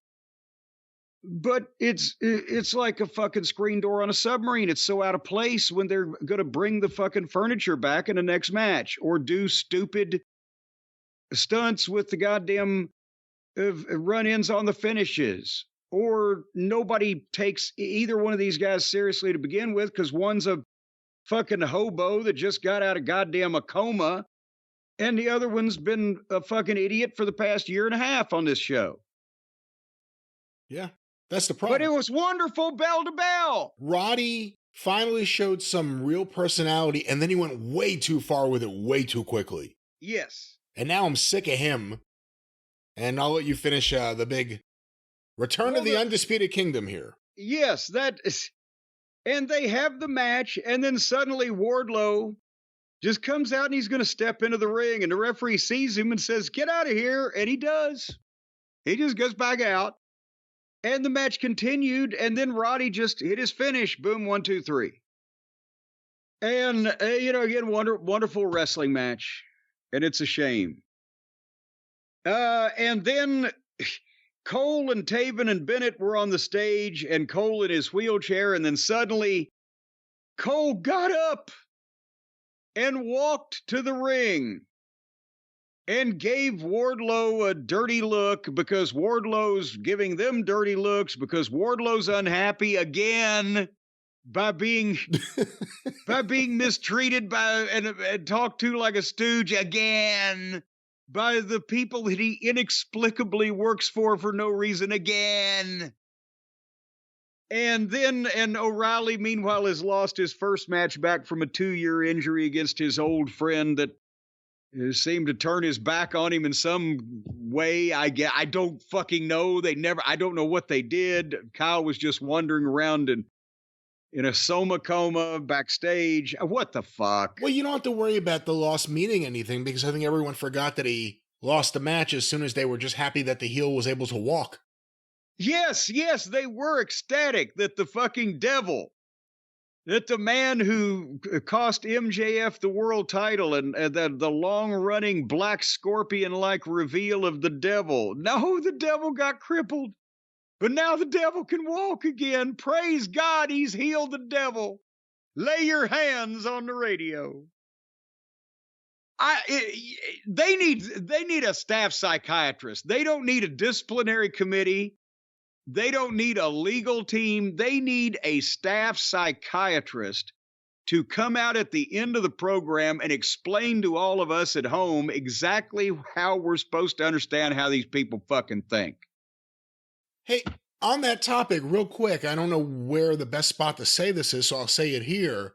Jim Ross did a bunch of matches on this show. I thought he did a great job on this night. He had energy, and maybe that's the thing is because it's 4 fucking hours. Good God. Maybe, he comes out, boom, it's a start. It comes out, boom, and then boom, and goes back and sits there because you're numb. What else can you say? So I think, yes, spurts, but he had energy, and his voice sounded stronger than last time that we heard him, or one of the last times we heard him. I thought he did a good job. So that, and... again, they've got a good announcing team in there somewhere. But Sockface gets in the way of all of them, and Shivani's just, there to stooge. And there's Taz, there's Nigel, there's JR when motivated and not being insulted with what's in front of him in the ring. And there's Ian Riccaboni is still around there somewhere. There's a great announcing team in the middle of all this fucking effluvia too. Anyway, speaking of effluvia, the time just fluvia by. It was already time for the FTW title match. Fuck the world, fuck this match. Chris Jericho's graphic is now the learning tree, Chris Jericho. The ghost of Ernie Ladd could teach me. Ernie Ladd's desiccated corpse could teach me more than Chris Jericho can right now. So let's stop for a second. We briefly talked about it. He has filed to trademark the Jericho Vortex and the Learning Tree. We literally just had artwork a few weeks ago of the Vortex of Jericho, how guys get caught up in it and never recover. So he's taking stuff from this show now. Yes. And trying to incorporate it into his gimmick. Unfortunately, at this point, even the AEW fans just want him, literally, in their own words, they want him to go home. To retire. Please retire. Please retire. And by the way, and also, we're not going to sue him for the Jericho Vortex thing because that is our trademarked artwork and copyrighted program and all that stuff, but we want him to have it. We want, because the Jericho Vortex writes itself. Somebody has already put up the meme of the overhead shot of the toilet bowl being flushed, the Jericho Vortex. Can I ask you a question? Because I don't remember the answer. Maybe you do. Did Hook ever lose before? Did he lose the FTW title? I mean, the point is, I can't remember him getting pinned or losing. That's why I'm asking. At one point, they did something screwy, didn't they? Maybe. Well, that's way too generic a statement. More specific, please. But the point that we have to think about it is that we can't say they protected him. He comes and he goes and he's here and then he's not, but they haven't just beaten him and made him look like a goofball. That's right? protection in AEW. That's protection. Well, yeah, there you go. But Jericho, not a popular fellow with this crowd, I think, to say the least. I wanted to give, again, this match every chance to, what the fuck is Jericho going to try to teach Hook something? Learn skills that he can apply in his career in a positive fashion. And then Jericho's pulling out a table 3 minutes in and they're fighting on the floor. And I'm like, okay. And it's FTW rules are no count out, falls count anywhere, no disqualification, lazy booking. And then their Hook gets a trash can lid. So I'm like, okay, they're not going to try to teach the young man anything on pay-per-view. But this, even if it was a garbage match, it looked like an AARP qualifier trying to lead a green kid 30 years younger than him through a fucking garbage indie match, which is basically the description of what actually factually happened, wasn't it?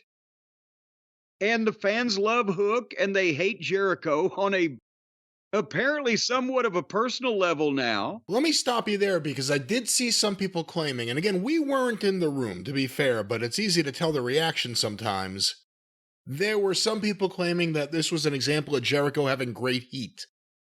That crowd reaction, that wasn't heat, was it?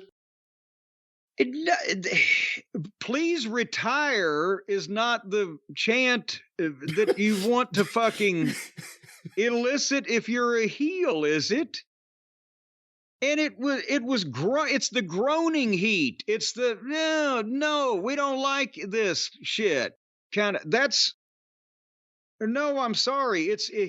It's not the fake heat where it becomes a crowd sing-along thing to boo over Don Fallis's promos or more prominently Dominic Mysterio's promos. That's a fan participation.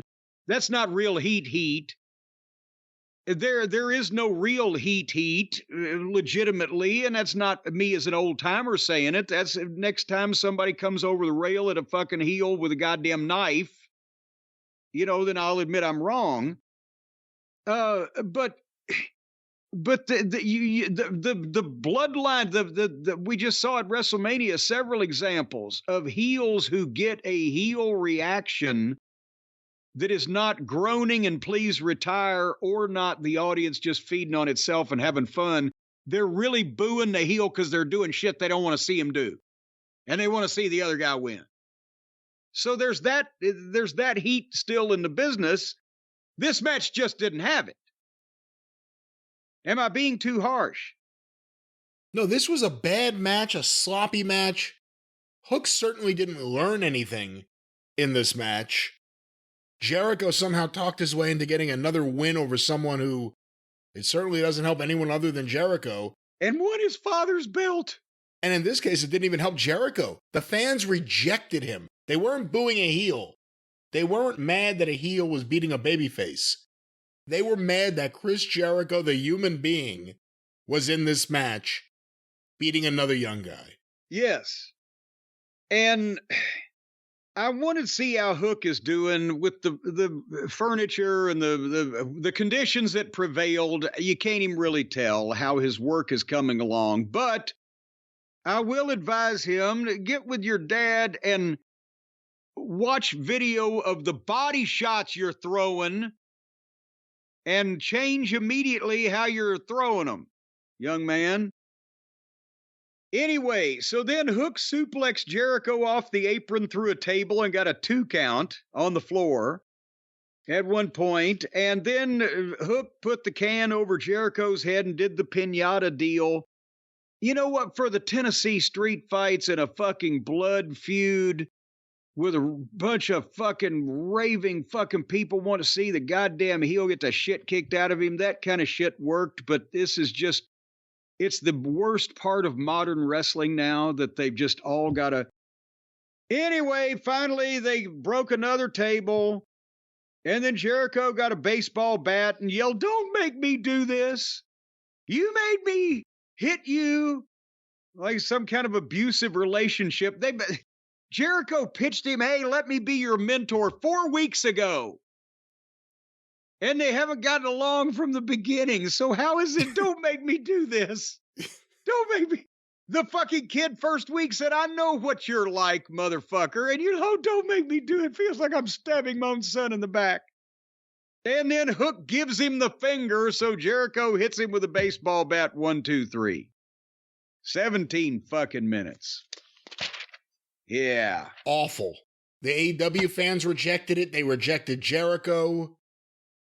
If you wanted to teach Hook how to wrestle a big match on a big show and put him in there with a veteran to teach him that, this was not that.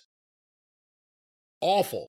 This was not this or that. This was the other thing. I hope Jericho gets stuck in the vortex of himself. On an old country road. I'm wondering, yeah, looking for a shortcut he never found. Can you? Is it possible? Is it somehow possible that you could be sucked up your own asshole? To what would it turn you inside out, or would you disappear? That is the Jericho vortex. You get sucked up your own ass. You're kissing your own ass and you get sucked right in. And then it just repeats the cycle over and over again. And any young talent gets sucked up and sucked into it. Reminds me of something Mama Cornette used to say. Oh, no. Look at that empty pair of shoes walking down the street. That's Chris Jericho wearing odor eaters. Mama Cornette used to say that? Actually, no, I just attributed it to her because I thought of it at the time. That's another old joke. You know, one time years and years ago in the 90s, we were making phony phone calls with Marty Gorman on the line. And he called up somebody, goes, "Were you eating donuts or are they just naturally fat?" I fucked up big time. Hey, Tubby? He realized after he fucked up his own joke. I have it on tape somewhere. Anyway. Maybe he was still in PTSD from having his head set on fire in public. He seemed to enjoy it. It happened a couple times, but... Well, nevertheless. Back to Tony Khan setting his head on fire, AEW Dynasty. Well, You know, it's getting late in the program, and the women's championship match, another one, not the first women's championship match, but the second women's championship match came up with Toni Storm and Thunder Rosa. And there was Luther's fat fucking head out there.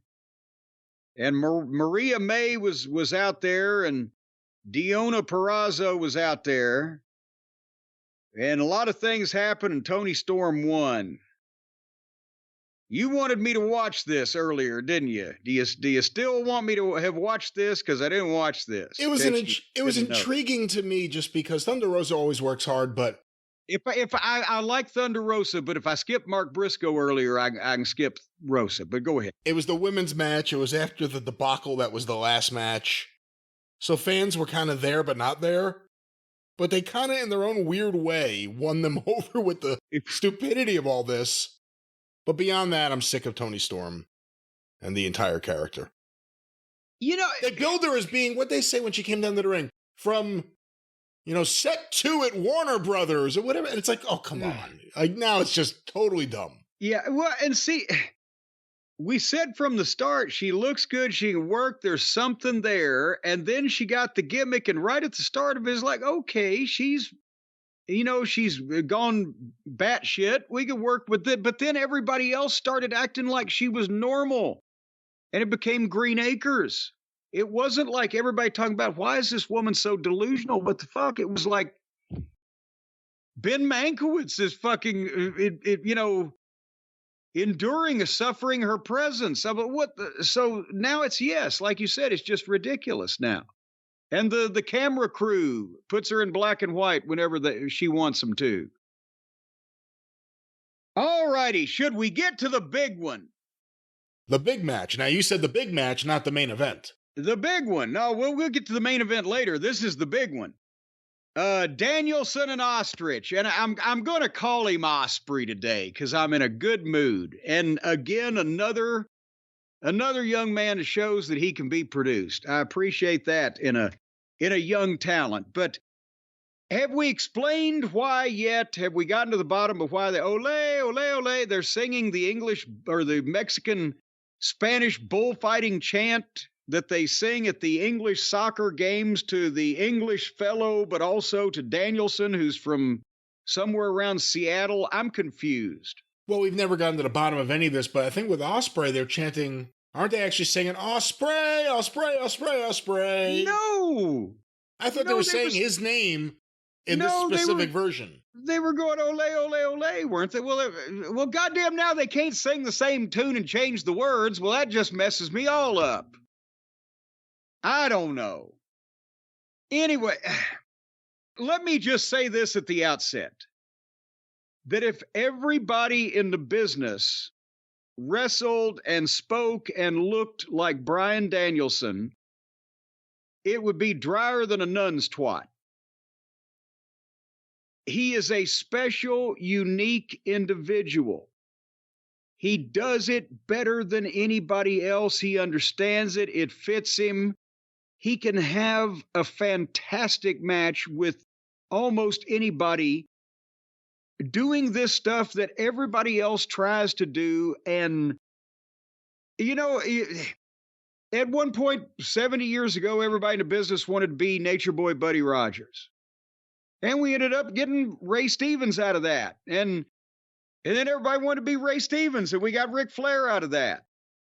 Then everybody wanted to be the Road Warriors. And then everybody, wanted to be, it's kind of dovetailed down that there's always one great practitioner of something, but people forget over time how many bleach blonde schlubs that couldn't fucking work, or how many goddamn muscle guys couldn't stick their thumb in their ass, or everybody wanted to be Mick Foley. But as a result, we got a bunch of fat tattooed guys taking bumps. They didn't understand the uniqueness, the specialness. So the point is, Bryan Danielson is a genius. Everything about his presentation, he's not a fireball fucking call the heavens down, Big Bad John style promo, but he talks like he looks like he should talk, and he's a witty, especially when he was that heel, smart-ass kind of guy, and he's got some fire to him as babyface. And he looks like shit, visually, because he's small and he's pale. But that makes him an underdog and a babyface, and it works for him because the way he works gets around any of those shortcomings. The unique, special people violate the rules in a lot of cases of what should or shouldn't get over. But the most important thing is he understands how to put these things together. And they make sense, and it doesn't just become Eddie Kingston and some Japanese baked potato with arms and legs standing there wailing away on each other. It looks like two drunks in a goddamn mud fight. Does that make any sense, Brian? It makes sense, sure. Then that's what I don't understand, why more people can't look in the mirror and say, yes, a guy like Danielson or a guy like Mick Foley or a guy, whoever gives the average person hope that they too could be a big star. But when they try to do their shit and they can't do it, why don't those people realize it? Because if this had been any two other people than Danielson and my boy Will Osprey, this would have been the shits. Because it would have been guys imitating what these guys are able to do physically, and probably they'd be imitating it badly. And it shows also that Osprey is the same as Swerve, as Pac, and some of the others. If they're wrestling one of these fucking cheerleaders, that it all becomes tumbling and flips, or if they have the garbage match or whatever, it's furniture. But if they have a legitimate opponent, they slow down, they make it serious, they can do this shit. And I think that Will benefited greatly from having Danielson as an in-ring producer, because, yes, Danielson has wrestled in other countries all over the world, but he's wrestled in front of big American crowds, and he knows how to fucking work a match for them.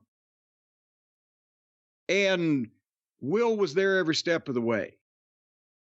So, you know, even though it was a modern style match, it still looked like a contest. It wasn't the Japanese karaoke. When they do the mat wrestling, they don't overlook the little shit, and it doesn't look hokey. They built the match as much as you can anymore in these modern times to bigger moves as they went. And didn't just, you know, blow their whole fucking load in the first 10 minutes and then start repeating themselves. At one point, Danielson gave him some kind of fucking modified chicken wing German suplex off the top rope, but both of them sold. And then when Danielson finally crawled over and got to cover, Osprey didn't kick out. He got his foot on the ropes. Even at one point when Danielson was really putting on Osprey, and Osprey got fed up with it when he dared Danielson to give him some more in that context, and that way it made sense.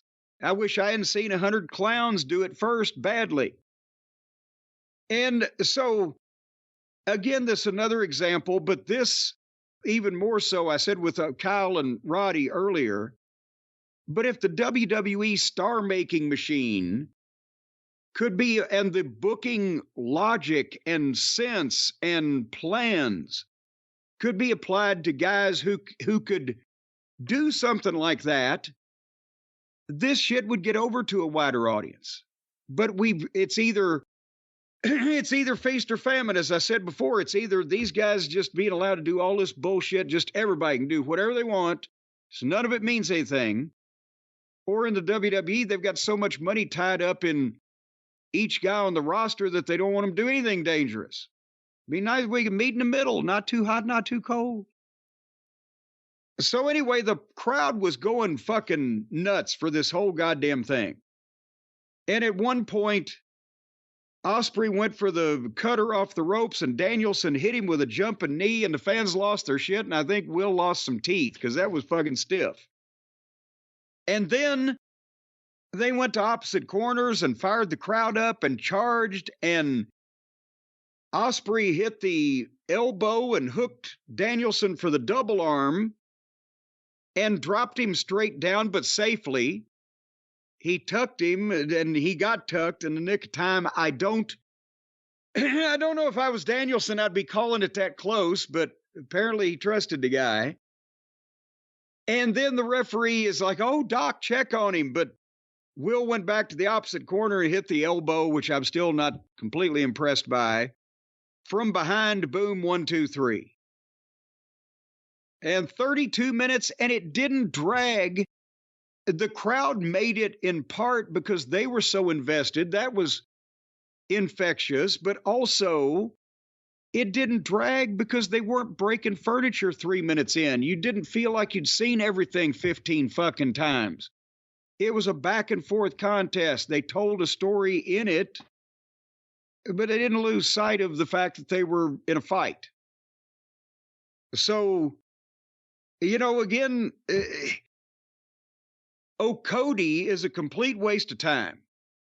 And I don't think Okada, for those hearing this who are not aware who you're talking about. He looks like Japanese Cody. Cody. He's a complete waste of time and resources, and Mercedes, I don't believe, has proven herself to be that good. But with good opponents and good booking, you can do something with Will Osprey in America. And he might get the opponents. I'm afraid he ain't going to get the good booking because he's in AEW.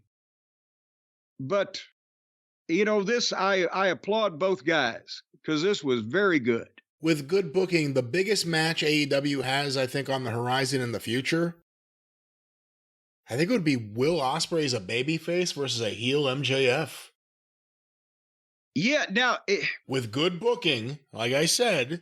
Yes. Because Ospreay... he has proven it from day one. Again, you can't control how he's booked. He's looked good in his matches, which for some reason are against his own stablemates. But he looks good. His promos are fired up. The fans are behind him. This match was excellent. It was a notch above because of the crowd reaction. Yeah. The crowd was all in on this match. They weren't like that for every other match on the show. It was this match. The people in it. With good booking, which is always the problem there, Will Ospreay's the top babyface in that company. Feel bad saying that tonight. Swerve got the belt. But Ospreay has proven it so far, and when you look at opponents down the road and on the horizon, I think that's the match with proper build-up over time could really mean something. And exactly because MJF can talk and can work logically and sensibly, and he could produce Will to show off his strengths and possibly eliminate some weaknesses because he's not going to be doing gymnastics.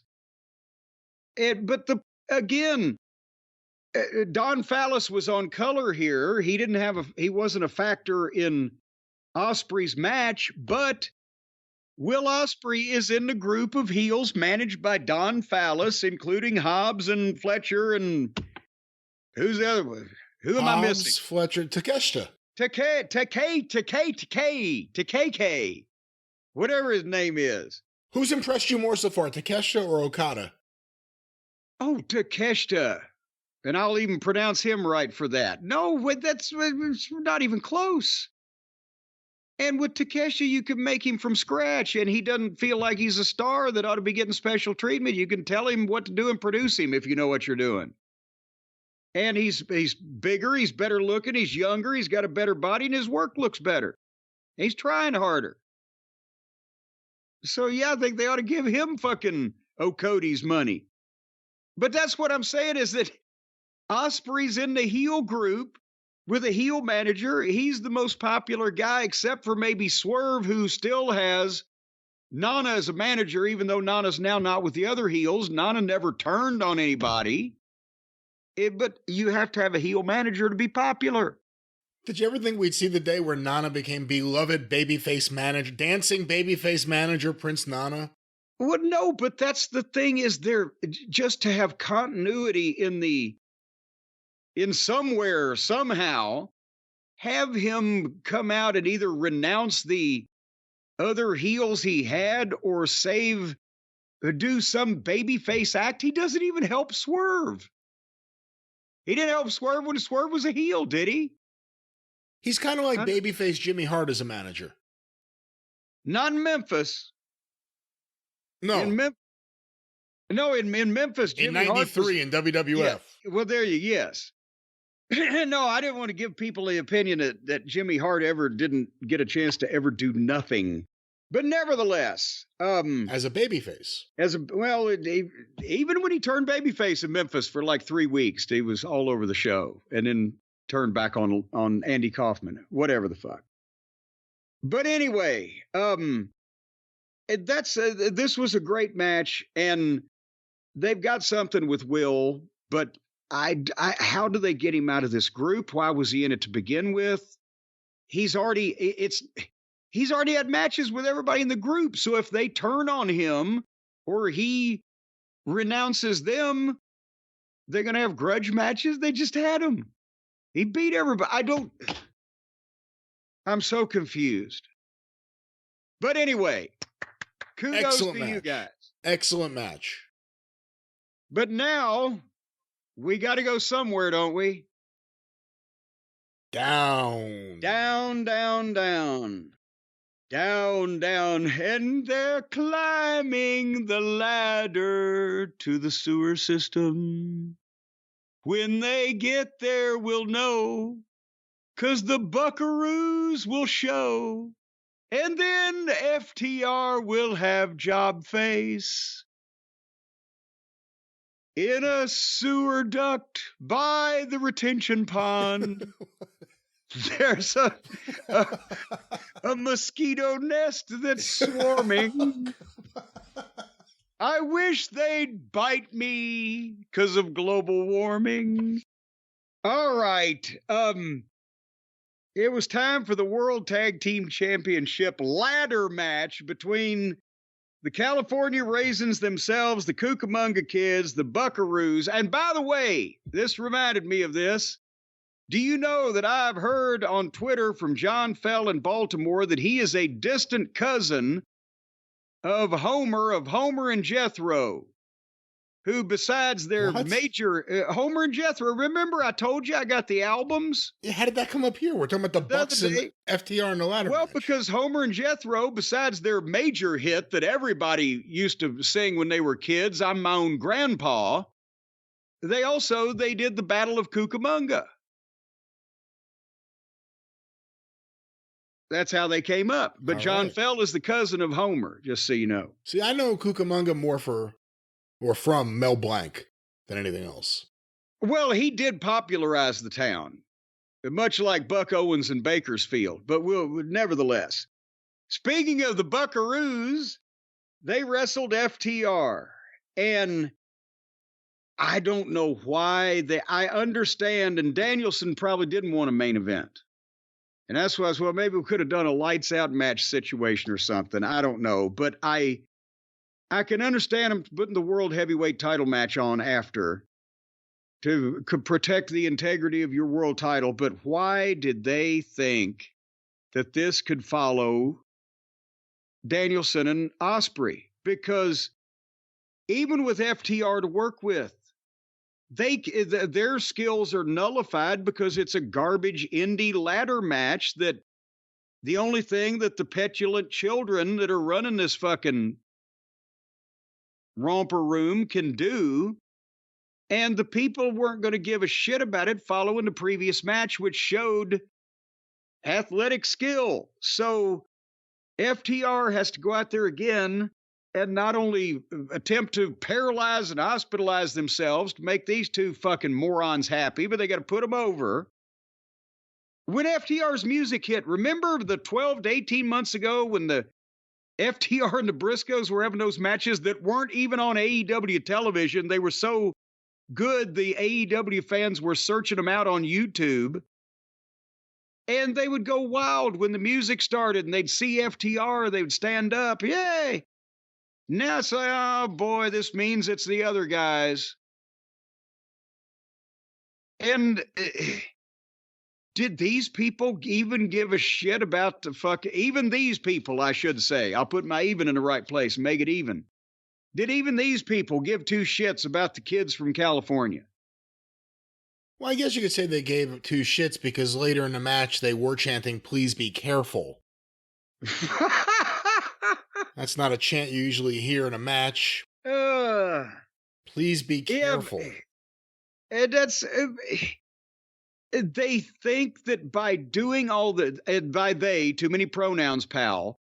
Maddie and Nikki think that by doing all this ridiculous stunt bullshit and the smoke and the mirrors, they can somehow disguise and hide the fact that they have been lapped by the whole rest of the roster. And they do the same shit all the time, and it, in my opinion, was a shits 15 years ago. And they're still doing it, and they can't talk, and they can't work serious matches, and nobody gives a shit, except all of their friends that they got jobs there that still fucking bow and scrape for them. And from the first minute of this thing, they were on the floor doing the choreographed ladder stunts, and like there's people sitting there staring at it. And 3 minutes in, I was zoning out and wishing for the finish because it was every indie match ever at 100 miles an hour with furniture. Well, it's two things. It was following that other match, which was one of the best matches in AEW history, if not the best match. And secondly, they are feuding again for no good reason. They want to pretend like the Jack Perry clip airing with him and Punk was a big success because of the ratings. It didn't make anyone care about this match. No. No one cared about this match. The Bucks have no heat. No one cares about the heel executives. And when everybody knows what's going to happen, because of the situation they got themselves in, and that everybody in their locker room is apparently a blabbermouth, but everybody, okay, just by, not only any kind of logic and common sense with the way that this has been done, but also because we know they're going to win the belts and old Jungle Jackoff is going to show up and help them. That's what we said last week, right? That's right. This hasn't been a secret. Well, guess what? They won the belts. Jungle Jackoff showed up and helped them. But to get there, Dax was bleeding like a stuck hog. They had chairs and ladders. And they made a ladder sandwich out of Dax and hit it with the chairs. And then they were fighting on a ladder that was bridged on the goddamn desk in the ring. And then my lawnmower showed up and I went out to talk to them and I forgot to pause the thing. So when I got back, I saw another broken table. And then I think they broke another one, 2 or 3 more, whatever. Anybody can do this. There's no, why even have FTR in this? They could actually have they could have performed at a high level with someone and they could have put 2 drunks in to do this shit. And then Dax was on the top of the ladder going for the belts and the guy in the Sting mask ran in and pushed the ladder over and security grabbed him. They tackled him like he was a fan coming into the ring. And when they pulled his mask off, which you always do when you tackle a fucking home intruder, before you've even got him cuffed, you pull that mask off. And it's Jungle Jackoff, surprise, and then security just stands there and, oh, shit, and stares at him. Like, well, what do we do now? You give him time to mug for the camera. Yes. And then Maddie reached up and got the belts, and that was the finish that was figured on that was going to happen, and they didn't surprise us after they finished breaking up half the fucking Home Depot office section.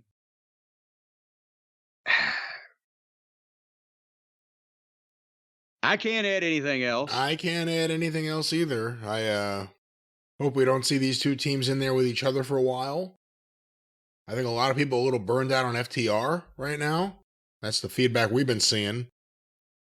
And apparently Tony Khan thinks Jack Perry is going to be the next big star. How many times can you watch somebody just get the shit kicked out of them and get beat? And then come back to get the shit kicked out of him and get beat again. But Tony thought Jack Perry's going to be a big star before. Unless they've given him You know what? Son of a bitch. What? I didn't realize. What? He's been to Japan. Yeah. They gave him a new brain. I've not seen that in the Observer, for the record, and that's that's because they kayfabed it. But now old Jungle Jack will be back, and he'll actually have a goddamn brain in his head. And this time he's going to be a big star and a pillar instead of a stump and a pillow. Should they market Pillow Nightingale for children? Get pillow. I'll do the jingle. Is this what people are going to want to see, though? I mean, in terms of, I brought it up with the Jericho match earlier. What's heat versus what's we reject you, please go away. It may not be to that level with the Bucks right now with the audience. Well, but okay. Bringing Jack Perry in, I guess that's the question. Did this produce heat? Did this do anything that's going to make it so that the fans are mad at the Bucks and Jack Perry for stealing tag team championships? Or are they just going to be mad and acting up or just making noise because it's the guy that was in the incident with Punk?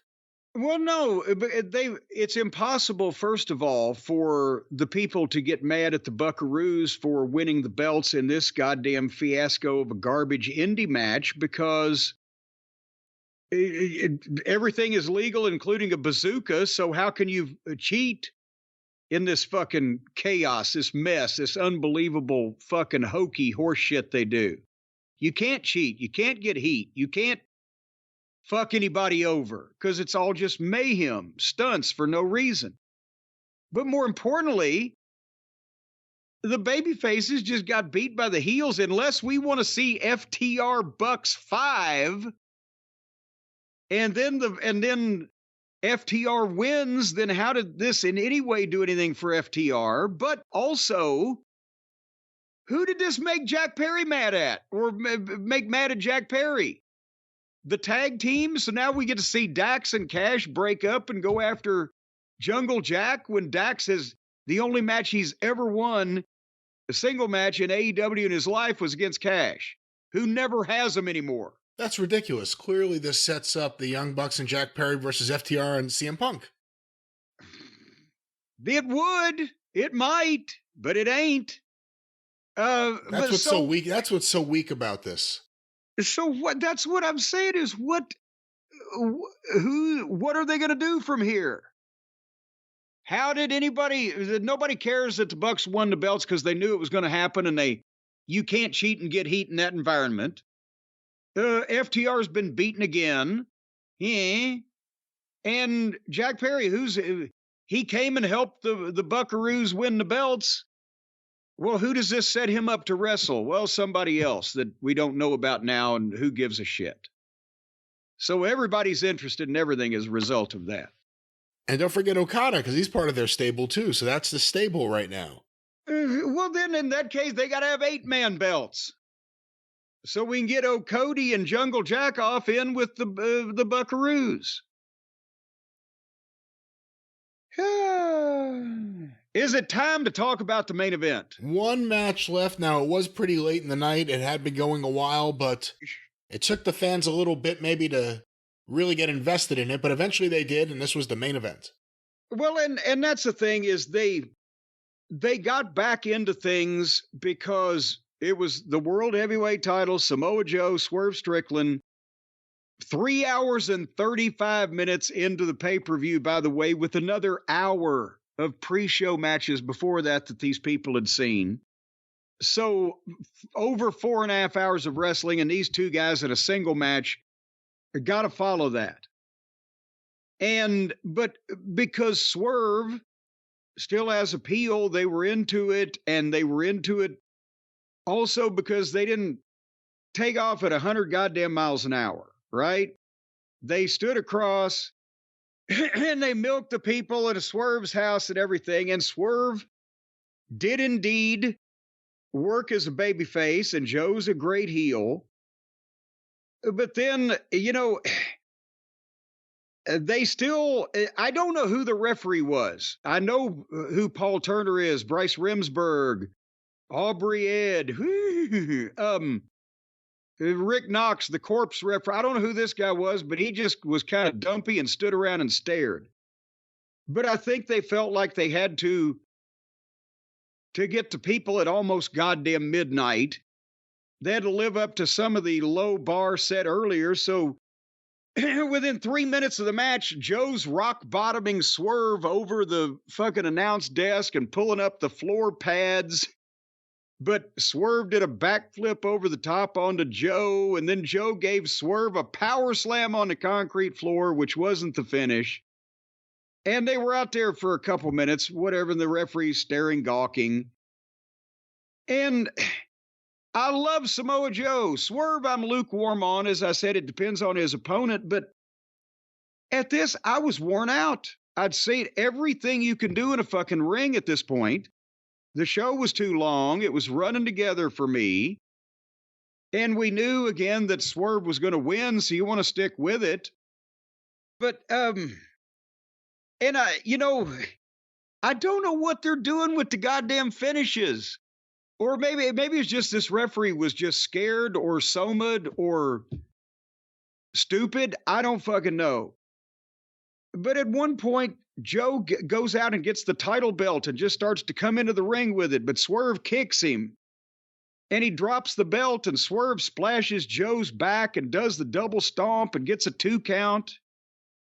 And then Joe picked up the belt where it had been laying since he dropped it because the referee never moved it.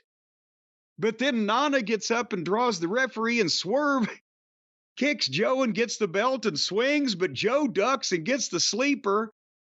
And they left the belt laying there. The belt was there in the ring for the rest of the fucking match. The referee never moved it, and it wasn't involved in the fucking finish.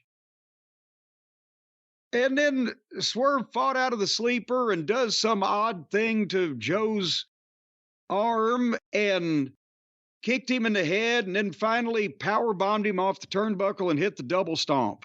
1, 2, 3. And Joe left the ring like he was double parked and got the fuck out of there.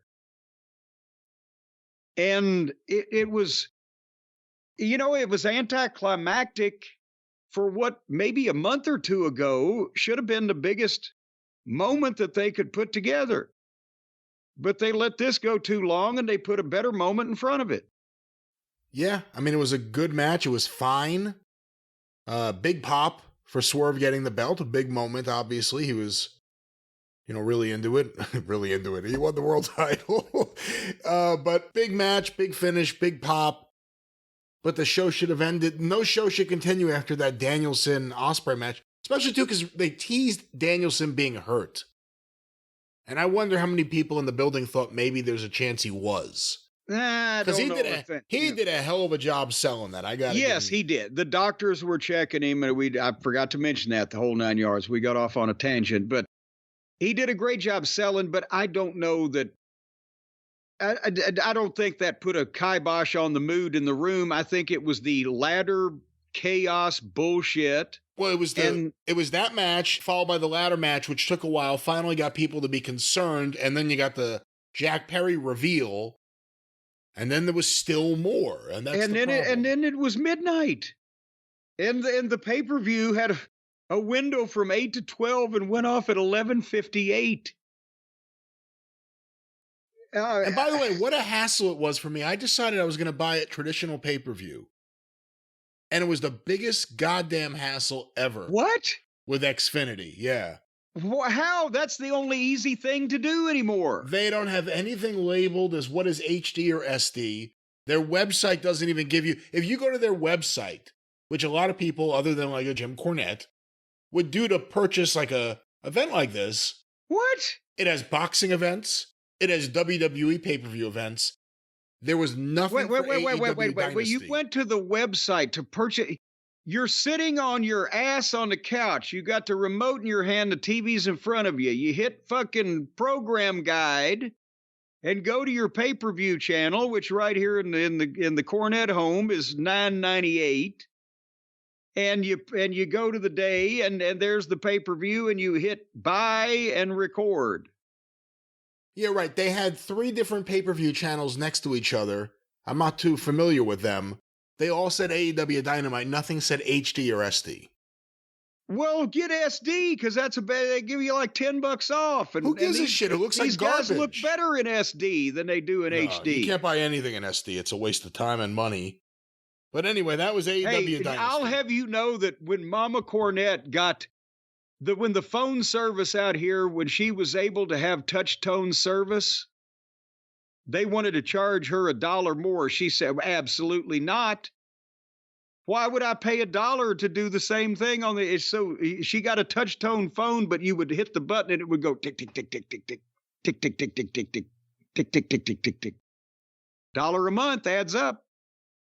Well, that was AEW Dynasty. It adds up, and time added up here today. And for that reason, we're not even going to bother. There's nothing big that came out of the media scrum, so we'll play anything on the drive. Nobody shit the bed and fell back in it at the media scrum. No.